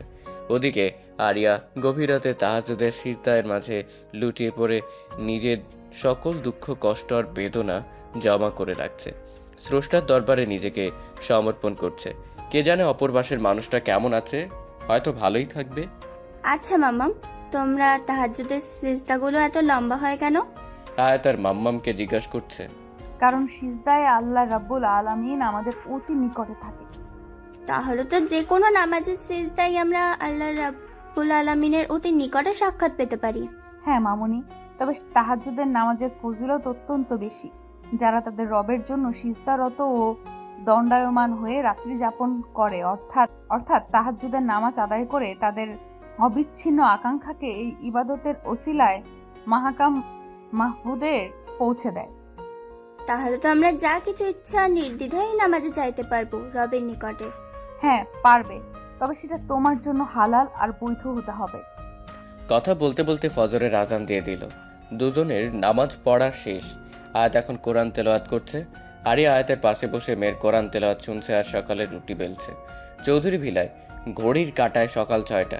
লাবণ্য লাউড দিতে পারি, আপনার মেয়ের সাথে দেখা করতে চাচ্ছিলাম, কিন্তু আপনি বলেছেন আপনার মেয়ে একদম আলাদা, তাই তাকে সোজা করতে তার ভার্সিটিতে আমি অ্যাডমিশন নিয়েছি। তবে দেখবেন আপনার মেয়েকে আমি সোজা পথে এনেই ছাড়বো। তাই যেন হয় বাবা, আমার মেয়েটা যে একদম ওর মায়ের মতো হয়েছে। আল্লাহ যেন তোমায় ওকে সোজা পথে আনার কাজে সহায়তা করে। আচ্ছা আঙ্কেল, আমার এখন একটা মিটিংয়ে যেতে হবে। সারাদিন ভার্সিটিতে থাকবো, তাই অফিসে যেতে পারবো না। এই জন্য এখন মিটিংটা অ্যাটেন্ড করতেই হবে। পরে কথা বলবো। আল্লাহ হাফেজ। আল্লাহ হাফেজ। সময়টা সকাল 10:45-এর কাছাকাছি। ভার্সিটিতে মেঘ ক্লাসে ঢুকতে যাবে তখনই মানকি টুপি পরা 3টা ছেলে এসে মেঘের নাকের কাছে একটি রুমাল ধরে আর মেঘ অজ্ঞান হয়ে যায়। তারপর মেঘের হাত পা বেঁধে কালো কাপড় দিয়ে মুখটা ঢেকে দেয়। ছেলেটা 3টা মেঘকে একটা ফাঁকা রুমের দিকে নিয়ে যাচ্ছে। আয়াত দূর থেকে ব্যাপারটা দেখে এগিয়ে আসে বিষয়টা কি বুঝতে। লাবণ্য ছেলেটাকে ধরে এনেছিস, কালকে আমাদের সাথে যেটা করেছে তার শাস্তি ওকে দেওয়া লাগবে। বলেই নিহাল মুখ থেকে নিজের মাংকিটা খুলে ফেলে। আয়াত রুমের বন্ধ জানালাটা একটু ফাঁক করে বাইরে থেকে ব্যাপারটা দেখে চমকে যায়। বল, লাবুয়ের সাথে কি করতে চাস তুই? বলে এবার তুমি মানকি খেলে। আয়াত ব্যাপারটা দেখছে কিন্তু বুঝতে পারছে না কালো কাপড়ে মোড়ানো মুখের ছেলেটাকে যাকে এরা এভাবে ধরে এনেছে। আরে কি আর করবি, ওর মুখে কালি মাখিয়ে পুরো ভার্সিটি আজ ঘুরাবি লাবু। এতে এন্টারটেইনমেন্ট হবে আর সব স্টুডেন্টরা ফ্রিতে ফুর্তিও নিতে পারবে। ঠিক বলছি না লাবু? বলেই রোজ নিজের মুখ থেকে মানকিটা খুলে ফেলে। জাস্ট সেটা রোজ, এটা ফিল্ম নয় যে তোকে এসব ফালতু আইডিয়া চলবে। এতে প্রিন্সিপাল জানবে, আমাদেরই ক্ষতি হবে। ভালো কিছু ভাব, কি করা যায় ছেলেটাকে নিয়ে। নেহাল রোজকে বলল। লাবণ্য এতক্ষণ এদের কথাগুলো শুনছিল বেঞ্চের উপর বসে, এবার মুখ খুলল। দেখ তোরা এই ছেলেটাকে ছেড়ে দে, এত কিউট আর হ্যান্ডসাম ছেলেটাকে খারাপ লাগছে শাস্তি দিতে। তোর মাথা ঠিক আছে লাবণ্য? কি সব যাতা বলতেছিস? কত কষ্টে ছেলেটাকে সবার চোখে এড়িয়ে এখানে এনেছি জানিস? নেহাল লাবণ্যকে কথাটা বলে উল্টো দিক ঘুরে তাকালো। নেহাল ঘুরে তাকাতেই জানালার কাছ থেকে আয়াত সরে যেতে চাইলো আর জানালাটা দপ করে শব্দ হয়ে উঠল। মোনা আর টিনা শব্দটা শুনে দৌড়ে যায়, ততক্ষণে আয়াত ওখান থেকে পালায়। আরে কেউ নেই এখানে, হয়তো বাতাসে শব্দ বন্ধ হয়ে গেছে জানালাটা। লাবণ্য বলতে শুরু করে। দেখ নিহাল, আজ সকালে আমি একে একটা গাড়ি থেকে নামতে দেখেছি। পরনে স্যুট বুট আর টাই, চোখে ব্ল্যাক সানগ্লাস। কতটা হ্যান্ডসাম আর কিউট লাগছিল, তোকে বলে বোঝাতে পারবো না। সাথে 2জন বডিগার্ডও ছিল। তাছাড়া ছেলেটাকে দেখে বয়সের দিক থেকে মনে হয় না ও প্রথম বর্ষের স্টুডেন্ট। এ যদি কোনো পাওয়ারফুল পার্সন হয় তখন এ কি আমাদের ছেড়ে দেবে বলে তো মনে হয় না। ছেলেটা কোনো উদ্দেশ্য নিয়ে আমাদের ভার্সিটিতে এসেছে, তা আগে জানতে হবে। তাহলে কি করবি এখন? মোনা জিজ্ঞাসা করলো। 2-4 জন লোক ঠিক কর, যত টাকা লাগে দেব। বলিস 2 দিনের মধ্যে ছেলেটার সব ডিটেলস আমার চাই।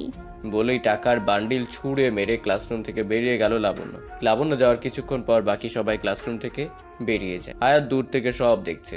সবাই চলে গেল। আয়াত কাউকে না ডেকে নিজেই ক্লাসরুমটার সামনে আসলো। ভাবছে কাউকে ডাকবে কিনা। লাবণ্য বা লাবণ্য দলবল যদি জানতে পারে আয়াত সব দেখেছে তাহলে আয়াতের ক্ষতি হবে ভেবে আর কাউকে না ডেকে নিজেই ক্লাসরুমে ঢুকে পড়লো। আয়াত ভাবছে হাত পা তো বাঁধা, ছোবো কি ছোবো না। না, মানুষকে বাঁচানো ফরজ। নিজে নিজে বলছে আর হাত পায়ের বাঁধনগুলো খুলছে। আচ্ছা ছেলেটা কে? আয়াত মেঘের মুখ থেকে কালো কাপড়টি খুলে ফেলে। এ কি এত মেঘ? মেঘ ওঠেন, আপনি কি শুনতে পাচ্ছেন? কি যে করি। আয়াত মেঘের মুখের কাছে ঝুঁকে খেয়াল করছে নিঃশ্বাস নিচ্ছে কিনা। হঠাৎ মেঘের জ্ঞান ফিরে আসে। উঠে বসে আর কিছু না ভেবে আয়াতের দিকে রাগী দৃষ্টিতে তাকালো। তুমি? চিৎকার করে বলল, হ্যাঁ আসলে। চুপ, একদম চুপ। কাল তোমাকে দেখে আমি ভালো মেয়ে ভেবেছিলাম, আর তুমি আমাকে কিডন্যাপ করেছো, মেরে ফেলতে চাও আমাকে। সত্যি করে বলো তুমি কে? দেখুন, আপনার কোথাও একটা ভুল হচ্ছে। কিসের ভুল? এই, তুমি কি একা আছো নাকি তোমার গ্যাংও আছে সাথে? কিসের গ্যাং? কি বলছেন কি আপনি? সাজ পোশাক দেখে তো মনে হচ্ছে জঙ্গি। দেখুন, আমি কোনো জঙ্গি নই। তাহলে রোহিঙ্গা? লাবণ্য সব সান্ড পাণ্ডুরা এসেছে আয়াতদের ক্লাসে।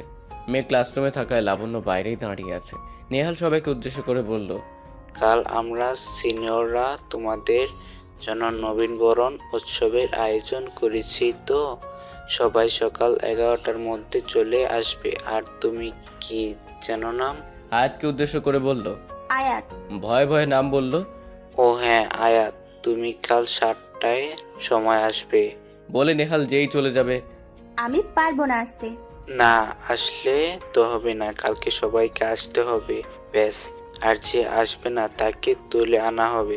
ভার্সিটিতে তোমাদের প্রথম অনুষ্ঠান, আর তোমরা না আসলে হবে? মগের মূল লোক নাকি যে তুলে আনা হবে? সবাই 11টায় আর আমি 7টায়। তাহলে কি মেঘ ওদেরকে আমার কথা বলে দিল?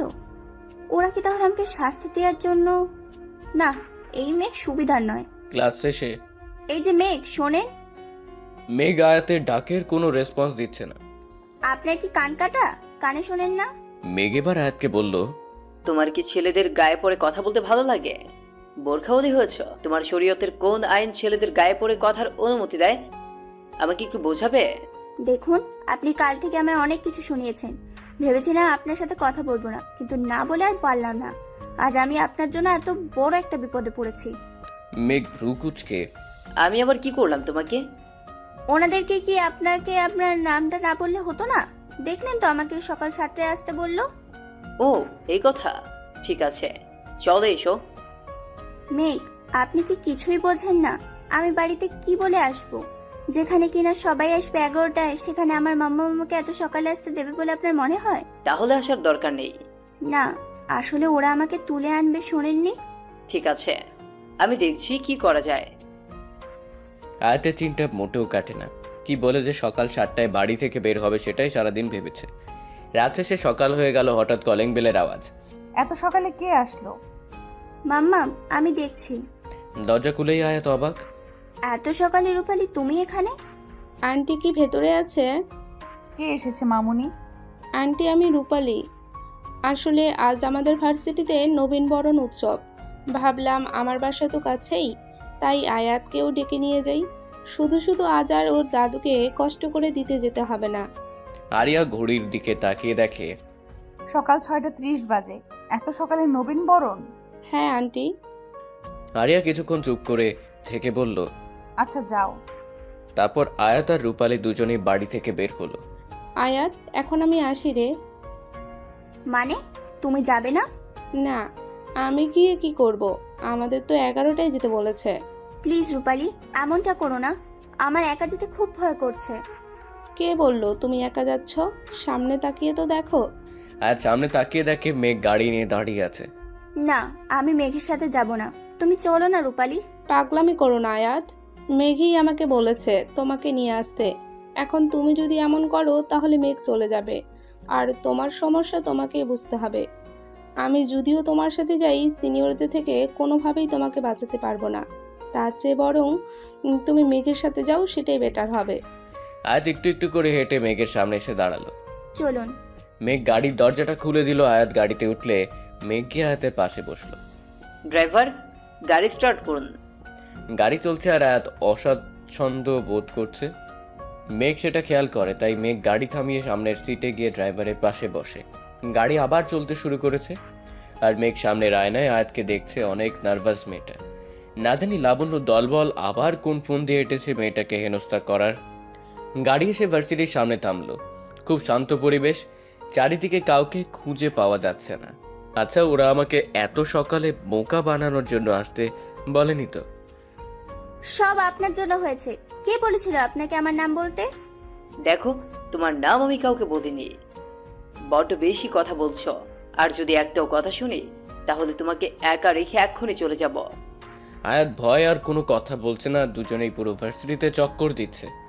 অডিটোরিয়াম রুমটার সামনে এসে, অডিটোরিয়াম রুমটা খোলা আছে, চলো বলেই মেঘ রুমের মধ্যে যেই এক পা রাখলো, অমনি একটা মোটা দড়ির সাথে মেঘের এক পায়ে গিট লেগে গেল। তারপর সামনে আর এক পা বাড়াতেই দড়িটা টেনে ঘেঁষতে ঘেঁষতে মেঘকে ভেতরের দিকে নিয়ে যায়। আয়াত মেঘের এমন অবস্থা দেখেই দৌড়ে আসে আর সামনে টেবিলে থাকা একটা কেচি দেখতে পায়।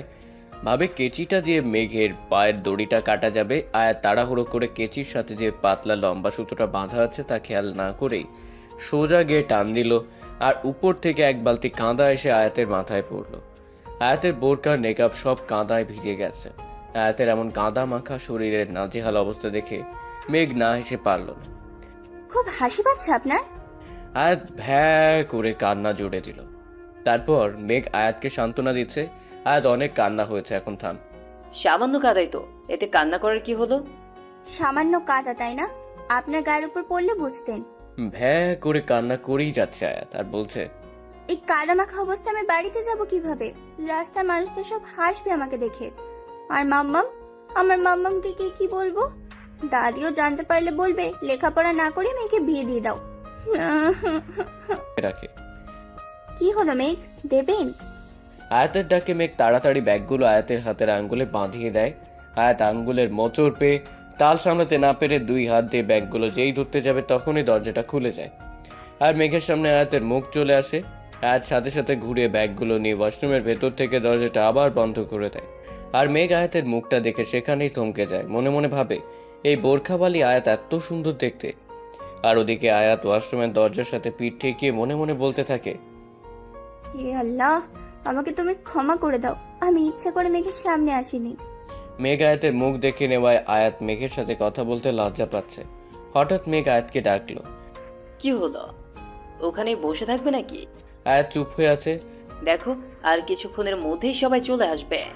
আয়াত নীরবতা ভেঙে ব্যাগগুলো খুলে খুলে দেখছে আর বলছে, এতগুলো বোরখা দিয়ে আমি কি করব? তাছাড়াও সব আমার সাইজেরও না, কিছু বড় হয়ে যাবে তো কিছু ছোট হয়ে যাবে। আরে সেই জন্যই তো এতগুলো এনেছি। তোমার মাপ তো আমার জানা নেই, যেটাতে ফিটিং হয় সেটা পরে বাইরে এসো। কিছুক্ষণ পর ভালো দেখে একটা বোরখান পরে আয়াত নিজেকে সম্পূর্ণ ঢেকে পরিপূর্ণ পর্দা সহকারে বাইরে আসলো। এবার মেঘেরও আয়াতকে দেখে একটু লজ্জা লজ্জা লাগছে। মেঘ আয়াতকে একটু অপেক্ষা করতে বলে কোথায় যেন চলে গেল। কিছুক্ষণ পর মেঘ আসলে আয়াত জানতে চাইলো, কিন্তু মেঘ বলল না সে কোথায় গিয়েছিল, শুধু বলল সময় হলে ঠিক জানতে পারবে। তারপর দুজনে পুরো ভার্সিটিতে অল্প অল্প করে কথা বলছে আর হাঁটছে। ঘড়ির কাঁটায় সকাল 11টা ছুঁই ছুঁই। সকলে আসতে শুরু করেছে। মেঘ কাউকে অডিটোরিয়াম রুমে যেতে দিচ্ছে না, বলছে সিনিয়ররা আমাদের জন্য এত সুন্দর করে আয়োজন করেছে, তারাই আগে রুমটা খুলুক, আমরা আর একটু অপেক্ষা করি, না হলে ভালো দেখায় না। সবাই অডিটোরিয়াম রুমটার সামনে দাঁড়িয়ে আছে। ইতিমধ্যে লাবণ্য তার সান্ড পাণ্ডুরে নিয়ে হাজির। লাবণ্য আয়াতকে হেসে হেসে সবার সাথে কথা বলতে দেখে ভীষণ রেগে যায়। এই মেয়ে, তোমাকে না সকাল 7টায় আসতে বলা হয়েছে? আপু, আমি তো সকাল 7টায় এসেছি। লাবু, ওকে পরে দেখে নেব, আর দেরি করিস না, দরজা খোল। লাবণ্য অডিটোরিয়াম রুমের দরজাটা খুলে ভিতরে যেতে এক বালতি কাঁদা লাবণ্যর মাথায় এসে পড়ে আর লাবণ্যর পুরো শরীর ভিজে যায়। লাবণ্যর এমন অবস্থা দেখে সবাই হেসে দেয়, হাসতে বাকি থাকে না তার সান্ড পাণ্ডগুলো। লাবণ্য লজ্জায় সেখানেই বসে পড়ে, কিচ্ছু বুঝে উঠতে পারে না কি করবে। আয়াত লাবণ্যর এমন অবস্থা দেখে চিৎকার করে সবাইকে থামতে বলে। সবাইকে বোঝাই তোমরা এভাবে হেসো না, লাবণ্যাপুর জায়গায় তোমরা থাকলে তোমাদের অবস্থাও ঠিক এমনটাই হতো। তারপর দৌড়ে এসে লাবণ্যকে উঠিয়ে দাঁড় করায়। ওয়াশরুমে চলুন আপু, কাদা পরিষ্কার করবেন। আয়াত, তোমার কি বুদ্ধি লোপ পেয়েছে? যে মেয়েটা তোমাকে সবার সামনে অপদস্থ করতে চেয়েছিল, সেই মেয়েটার জন্যই তুমি ভাবছ? তাহলে এটা আপনারই কাজ? ছি মেঘ, ছি, আমি আপনার কাছে এমনটা আশা করিনি। কেউ ইট মারলে কি তাকে পাটকেলটা ছুটতে হবে? কি লাভ পেলেন এমনটা করে? একটা মেয়েকে এইভাবে সকলের সামনে অপমান না করলে আপনার হচ্ছিল না? আয়াত, ওকে শিক্ষা না দিলেও সোজা হবে না। তাই বলে এভাবে? আয়াত আয়াত হাতটা উঁচু করে মেঘকে থামিয়ে বলল, আপনার থেকে আমি আর কোনো কথাই শুনতে চাই না। তারপর লাবণ্যকে নিয়ে ওয়াশরুমে গিয়ে আয়াত লাবণ্যকে গোসল করে পরিষ্কার করে দেয়। লাবণ্যর সামনে বোরখার ব্যাগগুলো রেখে, আপু, এখান থেকে যে বোরখাটা আপনার ফিটিং হয় সেটা পরে নিন। লাবণ্য বোরখা পরে আয়াতকে জড়িয়ে ধরে। আয়াত, তুমি আমাকে ক্ষমা করে দাও। আজ তো আমার মরে যেতে ইচ্ছে করছিল। যাদেরকে আমার আপন ভেবেছিলাম সেই ফ্রেন্ডটাও আমার এই অবস্থা দেখে হাসলো, আর তুমি কি না? থাক না আপু, যা হয়ে গেছে ভুলে যান, আর নতুন করে সবকিছু শুরু করুন। আর জানেন আপনাকে বোরখাতে কত সুন্দর দেখতে লাগছে। যাদের আপনি বন্ধু ভাবেন তারা কি অনন্তকাল আপনার সাথে থাকবে বলুন? আপনি একটা মেয়ে, আর মেয়েদের সৌন্দর্য সকলের সামনে প্রদর্শন করার জন্য নয়। মেয়েরা যে অতি মূল্যবান সম্পদ, এ দুনিয়া বেশি দিনের জন্য নয় আপু। এখন ফেতনার সময়, বাবা মা পরিবার পরিজন কেউই একদিন থাকবে না। ওই অন্ধকার কবরে থাকবে না কোনো বন্ধু বান্ধব। আপনাকে ওই দিনটার জন্যই নিজেকে গোছাতে হবে। ঠিক বলেছ আয়াত, আজ থেকে আমি সব খারাপ কাজ থেকে ছেড়ে দেব। আল্লাহ আপনাকে সেই তৌফিক দান করুক। আয়াত লাবণ্যকে নিয়ে ওয়াশরুমের বাইরে আসলো। সবাই লাবণ্য দিকে হা হয়ে তাকিয়ে আছে। যারা আপাদমস্তক বোরখার আবরণে ঢাকা লাবণ্য সান্ড পাণ্ডুরাও নিজের চোখকে বিশ্বাস করতে পারছে না। এটা কি সেই লাবণ্য? উৎসব জমে উঠেছে, কেউ নাচ করছে, কেউ গান করছে, তো কেউ স্টেজে গিয়ে ফান করছে। আয়াত নাচ গান থেকে একটু দূরেই আছে। মেঘ অনেকবার আয়াতের সাথে কথা বলার চেষ্টা করেছে, কিন্তু আয়াত মেঘকে এড়িয়ে চলছে। এভাবে দুপুর 1টা বেজে গেল। আয়াতের দাদু এসেছে আয়াতকে নিতে। আয়াত চলে যাবে তখনই টমি এসে একটা শরবতের গ্লাস আয়াতের হাতে ধরিয়ে দিল। আয়াত গ্লাসটা রেখে দাদুর কাছে চলে যায়, আর এদিকে গ্লাস সামনে থাকায় লাবণ্য ডক করে শরবতটা গিলে নেয় আর মাতলামি শুরু করে। নেহাল প্রচুর রেগে যায়। কি করে সেটা? টুমি নেচে নেচে উত্তর দেয়, দোস্ত আমি তো এটা আয়াতকে। নেহাল ধুস করে একটা ঘুষি বসিয়ে দেয় টুমির নাক বরাবর। ওদিকে লাবণ্যকে সামলানো কষ্টকর হয়ে পড়েছে। নেশার ঘোরে কি করে যাচ্ছে তার নিজেও জানে না। আয়াত, নেহাল, দাদু আর মেঘ 4 জন মিলে মেঘের গাড়িতে করে লাবণ্যকে বাড়ি পৌঁছাতে যায়। নেহাল রাস্তায় আজকের পুরো ঘটনা দাদুকে খুলে বলে আর আয়াতের কাছে ক্ষমা চায়। লাবণ্য আয়াতের কাঁধে মাথা রেখে ঢুলে পড়ে। লাবণ্যকে বাড়িতে আনলে সকিনা দরজা খুলে চিৎকার, সাহেব জলদি আহেন, দেখা যান কি কাণ্ড ঘটছে। আবির সকিনার চিৎকার শুনে দৌড়ে আসে। সিঁড়ি দিয়ে নামতে নামতে, কি হয়েছে সখিনা আপা? আবির নিচে নেমে দরজার দিকে তাকাতেই অবাক। আবিরের চোখে আর কিচ্ছু আসছে না, শুধু বাবাকে দেখছে। এত বছর পর তার বাবার সাথে এইভাবে দেখা হবে সে ভাবেনি কখনো। অন্যদিকে আবিরের বাবারও চোখ বেয়ে পানি গড়িয়ে পড়ছে। এ যেন এক নিছক মায়া। আবার তীব্র রাগও বুকের ভেতর পুষে আছে। তোমরা লাবণ্যকে নিয়ে ভেতরে যাও, আমি ওর বাবার সাথে কথা বলছি। বাবা কেমন আছো? কিসের বাবা? কোন বাবা? আমার ছেলে তো 19 বছর আগেই মারা গেছে। প্লিজ বাবা ওভাবে বলো না। কোথায় ছিলে তোমরা? আমি 17 বছর আগে গিয়েছিলাম খুলনায়। যেই বাড়িটাতে আমরা থাকতাম সেখানে তোমাদের কাউকে খুঁজে পাইনি। আমি জানি আমি অনেক বড় অপরাধ করেছি, কিন্তু ক্ষমা চাওয়ার সুযোগটাও তো কখনোই পাইনি বাবা। হাঁটু গেড়ে বসে 2 হাত জোড় করে কান্নারত অবস্থায় বলল আবির, অপরাধ করেছো তুমি, পাপ করেছো, পাপ। তোমার মতো পাপী ছেলের আমার প্রয়োজন নেই। আর খুলনা থেকে ঢাকায় আমরা কেন এসেছি সেটা জানার কোনো অধিকার তুমি রাখো না। প্লিজ বাবা ওভাবে বলো না। আমার আরি কেমন আছে? আর আমার মেয়ে, যাকে আমি এইটুকু ছোট থাকতে দেখেছিলাম? তোমার মেয়ে? হাসালে আবির। একটা কথা শুনে রাখো, আয়াত যেন কিছুতেই জানতে না পারে তুমি ওর বাবা। ছোটবেলা থেকে ও জেনে এসেছে ওর বাবা খুব ভালো মানুষ ছিল। বাবা শব্দটার প্রতি একটা সম্মান সৃষ্টি হয়েছে আমার দাদু ভাইয়ের মনে। সেই সম্মানটা তুমি ঘৃণায় পরিণত করে দিও না। আয়াত, আমার মেয়ে আয়াত কোথায়? ও দাদু চলো এখন যাই। হ্যাঁ দাদু ভাই চলো। আবির আয়াতকে পা থেকে মাথা অবধি একবার তাকিয়ে দেখলো। একদম আরবির মতোই হয়েছে। খুব ইচ্ছা করছে মেয়েটাকে একবার জড়িয়ে ধরতে। আয়াত। হ্যাঁ আঙ্কেল, কিছু বলবেন?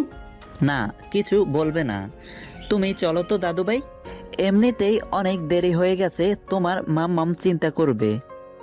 আর হ্যাঁ মিস্টার আবির খান, মেয়েকে সুশিক্ষা তো দিতে পারোনি, শুধু দন দৌলতি বাড়িয়েছেন। এখন একটু মেয়েকে নিয়ে ভাবুন। বলেই চলে যায় আয়াতের হাত ধরে টানতে টানতে। আচ্ছা দাদু, আঙ্কেল মনে হয় কিছু বলতে চাচ্ছিল আমাকে। কই, তেমনটা তো আমার মনে হলো না দাদু ভাই। দাদু, বল। লাবণ্য চৌধুরীর বাবার নাম আবির খান হয় কিভাবে? সরি দাদু ভাই, আবির চৌধুরী বলতে যাব, তা আসলে আমার গুলিয়ে গিয়েছে। ও আচ্ছা। আয়াতকে ওভাবে নিয়ে যাওয়ায় আবিরের কষ্টে বুকটা ফেটে যাচ্ছে। আবিরকে কাঁদতে দেখে মেঘ এসে সান্ত্বনা দিচ্ছে। মেঘ তখন আবির আর আয়াতের দাদুর বলা সব কথা শুনে নিয়েছে আড়াল থেকে। তাই আবিরের কাছে জানতে চাইলে আবির 19 বছর আগে সব ঘটনায় মেঘকে খুলে বলে। তার মানে আয়াত আপনার মেয়ে আঙ্কেল? হ্যাঁ বাবা হ্যাঁ, আয়াত আমার মেয়ে। কিন্তু ভাগ্যের কি নির্মম পরিহাস দেখো, আজ নিজের মেয়েকেই আমি আমার পরিচয় দিতে পারবো না, বলতে পারবো না তুই আমার মেয়ে। আপনি ভাববেন না আঙ্কেল, সব ঠিক হয়ে যাবে। আচ্ছা কি ঠিক হয়ে যাবে আবির? নেহা এতক্ষণ বাড়িতে ছিল না, এইমাত্র বাড়িতে ফিরল। কই কিছু না তো। আবির চোখের পানিটা মুছে নেয়। এনে কে? একে চিনছো না? আমার বন্ধুর ছেলে, যার কথা তোমাকে বলতাম আমাদের লাবণ্যর জন্য। এই সেই বিজনেসম্যান মিস্টার মেঘ রহমান। কি আপনি বিজনেসম্যান? কিন্তু ঘুমাতেই দিচ্ছে না। তাহলে কি আমি আয়াতকে? না, কি ভাবছি আমি, আমার তো লাবণ্যর সাথে বিয়ে হওয়ার কথা। আয়াতকে ভেবে ভেবেই মেঘের রাতটা পার হয়ে গেছে। ফজরের আজানে মেঘের মা যখন নামাজ পড়তে যায়, অজু করে ঘরের দিকে যেতেই মেঘের ঘরের লাইট অন দেখে এগিয়ে আসে। কি হলো মেঘ, তুই জেগে আছিস? মেঘ গিয়ে মাকে জড়িয়ে ধরে। মা, আমি কি করব বুঝতে পারছি না। কি হয়েছে আমাকে বল। মেঘ আয়াতের বাবার অতীতের সব কথা মাকে খুলে বলে। মা, আবির আঙ্কেলের মেয়ে আয়াত, তাকে ছাড়া যে আমি এক মুহূর্ত ভাবতে পারছি না। এখন আমি কি করব মা, তুমি বলো। আচ্ছা মেঘ, তুই কি কখনো লাবণ্যকে ভালোবাসিস বলেছিস? না মা। তাহলে আর কি, তোর বাবার স্বপ্ন ছিল তার প্রিয় বন্ধুর মেয়ের সাথে তোর বিয়ে দেবে। দেখ, লাবণ্য যেমন তোর আবির আঙ্কেলের মেয়ে, আয়াতও তো তেমনই তোর আবির আঙ্কেলেরই মেয়ে। আয়াতের সাথে তোর বিয়ে হলেও তোর বাবার স্বপ্ন পূরণ হবে। এখন তুই ভেবে দেখ কি করবি। এই কথাটা তো আমার মাথায় আগে আসেনি। তুমি জানো না মা, কত বড় একটা ভুল ডিসিশন নেওয়ার থেকে বাঁচিয়েছো আমায়। এখন একটু ঘুমাতো, চোখ মুখ দেখে বোঝা যাচ্ছে সারা রাত ঘুমাসনি। ভার্সিটিতে মেঘ আয়াতের জন্য অপেক্ষা করেই চলেছে, এখনো আয়াত আসেনি। মন খারাপ করে বসে আছে মেঘ। আচ্ছা, আয়াতকে এখনো আমার উপর রেগে আছে? ও কি আমার সাথে আর কথা বলবে না? না, আয়াত এখনো কেন আসছে না? এখানে বসে কি করছেন আপনি? মেঘ মাথা তুলে আয়াতকে সামনে দেখতে পেয়েই জড়িয়ে ধরলো। আয়াত তো থম হয়ে গেছে, বলা নেই কাওয়া নেই, হুট করে একজন পরপুরুষ এভাবে তাকে জড়িয়ে ধরলো। মেঘ, ছাড়ুন আমাকে। বিশ্বাস করো আয়াত, আগে কখনো এমনটা হয়নি আমার সাথে। কাল সারা রাত তোমার ওই মুখটাই আমার চোখে ভেসেছে। তোমাকে আমি কতটা ভালো। আয়াতের এক ধাক্কায় মেঘ ছিটকে পড়ে। আপনি একটা খারাপ লোক। আমাকে স্পর্শ করেছেন কোন অধিকারে? আয়াত, আমার কথাটা তো শোনো। কি শুনবো আপনার কথা? আপনি একটা নোংরা লোক, নইলে এইভাবে একটা মেয়েকে জড়িয়ে ধরতে পারতেন? এই কিসের নোংরামি? আমি তো তোমাকে ভালোবাসতে চেয়েছি। দেখুন, আপনার এইসব প্রেম ভালোবাসার কথা আমাকে একদম শোনাতে আসবেন না। কেন? ভালোবাসি কি অন্যায়? আপনার কাছে পবিত্র হতে পারে, কিন্তু আমার কাছে এটা এক প্রকার পাপ। আমি এসব বিবাহ পূর্ব ভালোবাসায় আগ্রহী নই। কিন্তু আয়াত, আমি তো তোমাকে। আমি আর কিছুই শুনতে চাই না মেঘ। এখন আমার মুখ থেকে খারাপ কিছু বের হবার আগেই আপনি আমার চোখের সামনে থেকে চলে যান। আয়াত। মেঘ প্লিজ। মেঘ চলে যায়, আয়াত সেথায় বসে রয়। খুব রাগ হচ্ছে, আবার মনের মধ্যে এক অজানা অনুভূতির জানান দিচ্ছে। তখন মেঘের ওইভাবে জড়িয়ে ধরাটা তার জন্য মোটেও প্রস্তুত ছিল না আয়াত। কেমন যেন একটা শিহরণ সৃষ্টি হচ্ছে আয়াতের শরীরের প্রতিটা রোমে রোমে। কেন করলো মেঘ এমনটা? একে কি ভালোবাসা বলে? আচ্ছা, না ছুঁয়ে ভালোবাসা যায় না? এমন ভালোবাসার তো কোনো নাম নেই ইসলামিক দৃষ্টিকোণ থেকে। আয়াত মেঘকে খুঁজছে, কোথাও পাচ্ছে না। হয়তো ভার্সিটি থেকে চলে গেছে। তারপর আর 2 সপ্তাহ আয়াত মেঘকে দেখেনি। সাহসও হয়নি মেঘকে একবার ফোন করে খোঁজ নেবে। আজ দূর থেকে মেঘের গাড়ি আসতে দেখে দৌড়ে যায় আয়াত। মেঘ গাড়ি থেকে নেমে দাঁড়ালে অপোজিট পাশ থেকে আরেকজন গাড়ি থেকে নামলো। আরও আয়াতের মতো আপাদমস্তক বোরখার আবরণে ঢাকা। সে এসেই আয়াতের সামনে দাঁড়ালো। আমাকে চিনতে পারছো না? আমি লাবণ্য। থ্যাঙ্কস আয়াত, তোমার জন্য আমি অনেক কিছু পেয়েছি। এই নাও আমার বিয়ের কার্ড। সামনের সপ্তাহে 5 তারিখে আমাদের বিয়ে। মেঘ বলল সবার আগের কার্ডটা তোমাকেই দিতে। আয়াত লাবণ্যর হাত থেকে বিয়ের কার্ডটা নেয়। চোখ বেয়ে গড়িয়ে আসা অশ্রুগুলো অনেক কষ্টে আটকে রাখে। লাবণ্য আয়াতকে সাথে নিয়ে একে একে পুরো ভার্সিটির সকলকে বিয়ের কার্ড দিয়ে নিমন্ত্রণ করছে। আর আয়াত দর্শকের চাপা কষ্ট নিয়ে লাবণ্যর সাথে লাবণ্যর সুখটুকু উপভোগ করছে। ধীরে ধীরে বিয়ের দিন ঘনিয়ে এলো। এখন মেঘের আসল পরিচয় সবাই জানে। মেঘটাই ভার্সিটিতে এসেছিল শুধু লাবণ্যর জন্য। ভার্সিটি গেলেই এখন মেঘ লাবণ্যর লাভ স্টোরি সকলের মুখে মুখে। আজ লাবণ্যর গায়ে হলুদ ছিল। ভার্সিটির সকলে গেলেও আয়াত যায়নি। কাল অবশ্যই যেতে হবে, কাল যে বিয়ে। আজ আবির এসেছে লাবণ্যর বিয়েতে তার পরিবারের সবাইকে নিমন্ত্রণ করতে। আয়াতকে তার দাদু ঘরে যেতে বলে, কিন্তু আয়াত লুকিয়ে তাদের সব কথা শুনে নেয়। অনেক বড় একটা ধাক্কা খায় যখন জানতে পারে আবির তার বাবা। আয়াত কষ্টে ঘরে গিয়ে দরজা বন্ধ করে দেয়। ঘরের সব জিনিসপত্র ভাঙচুর শুরু করে।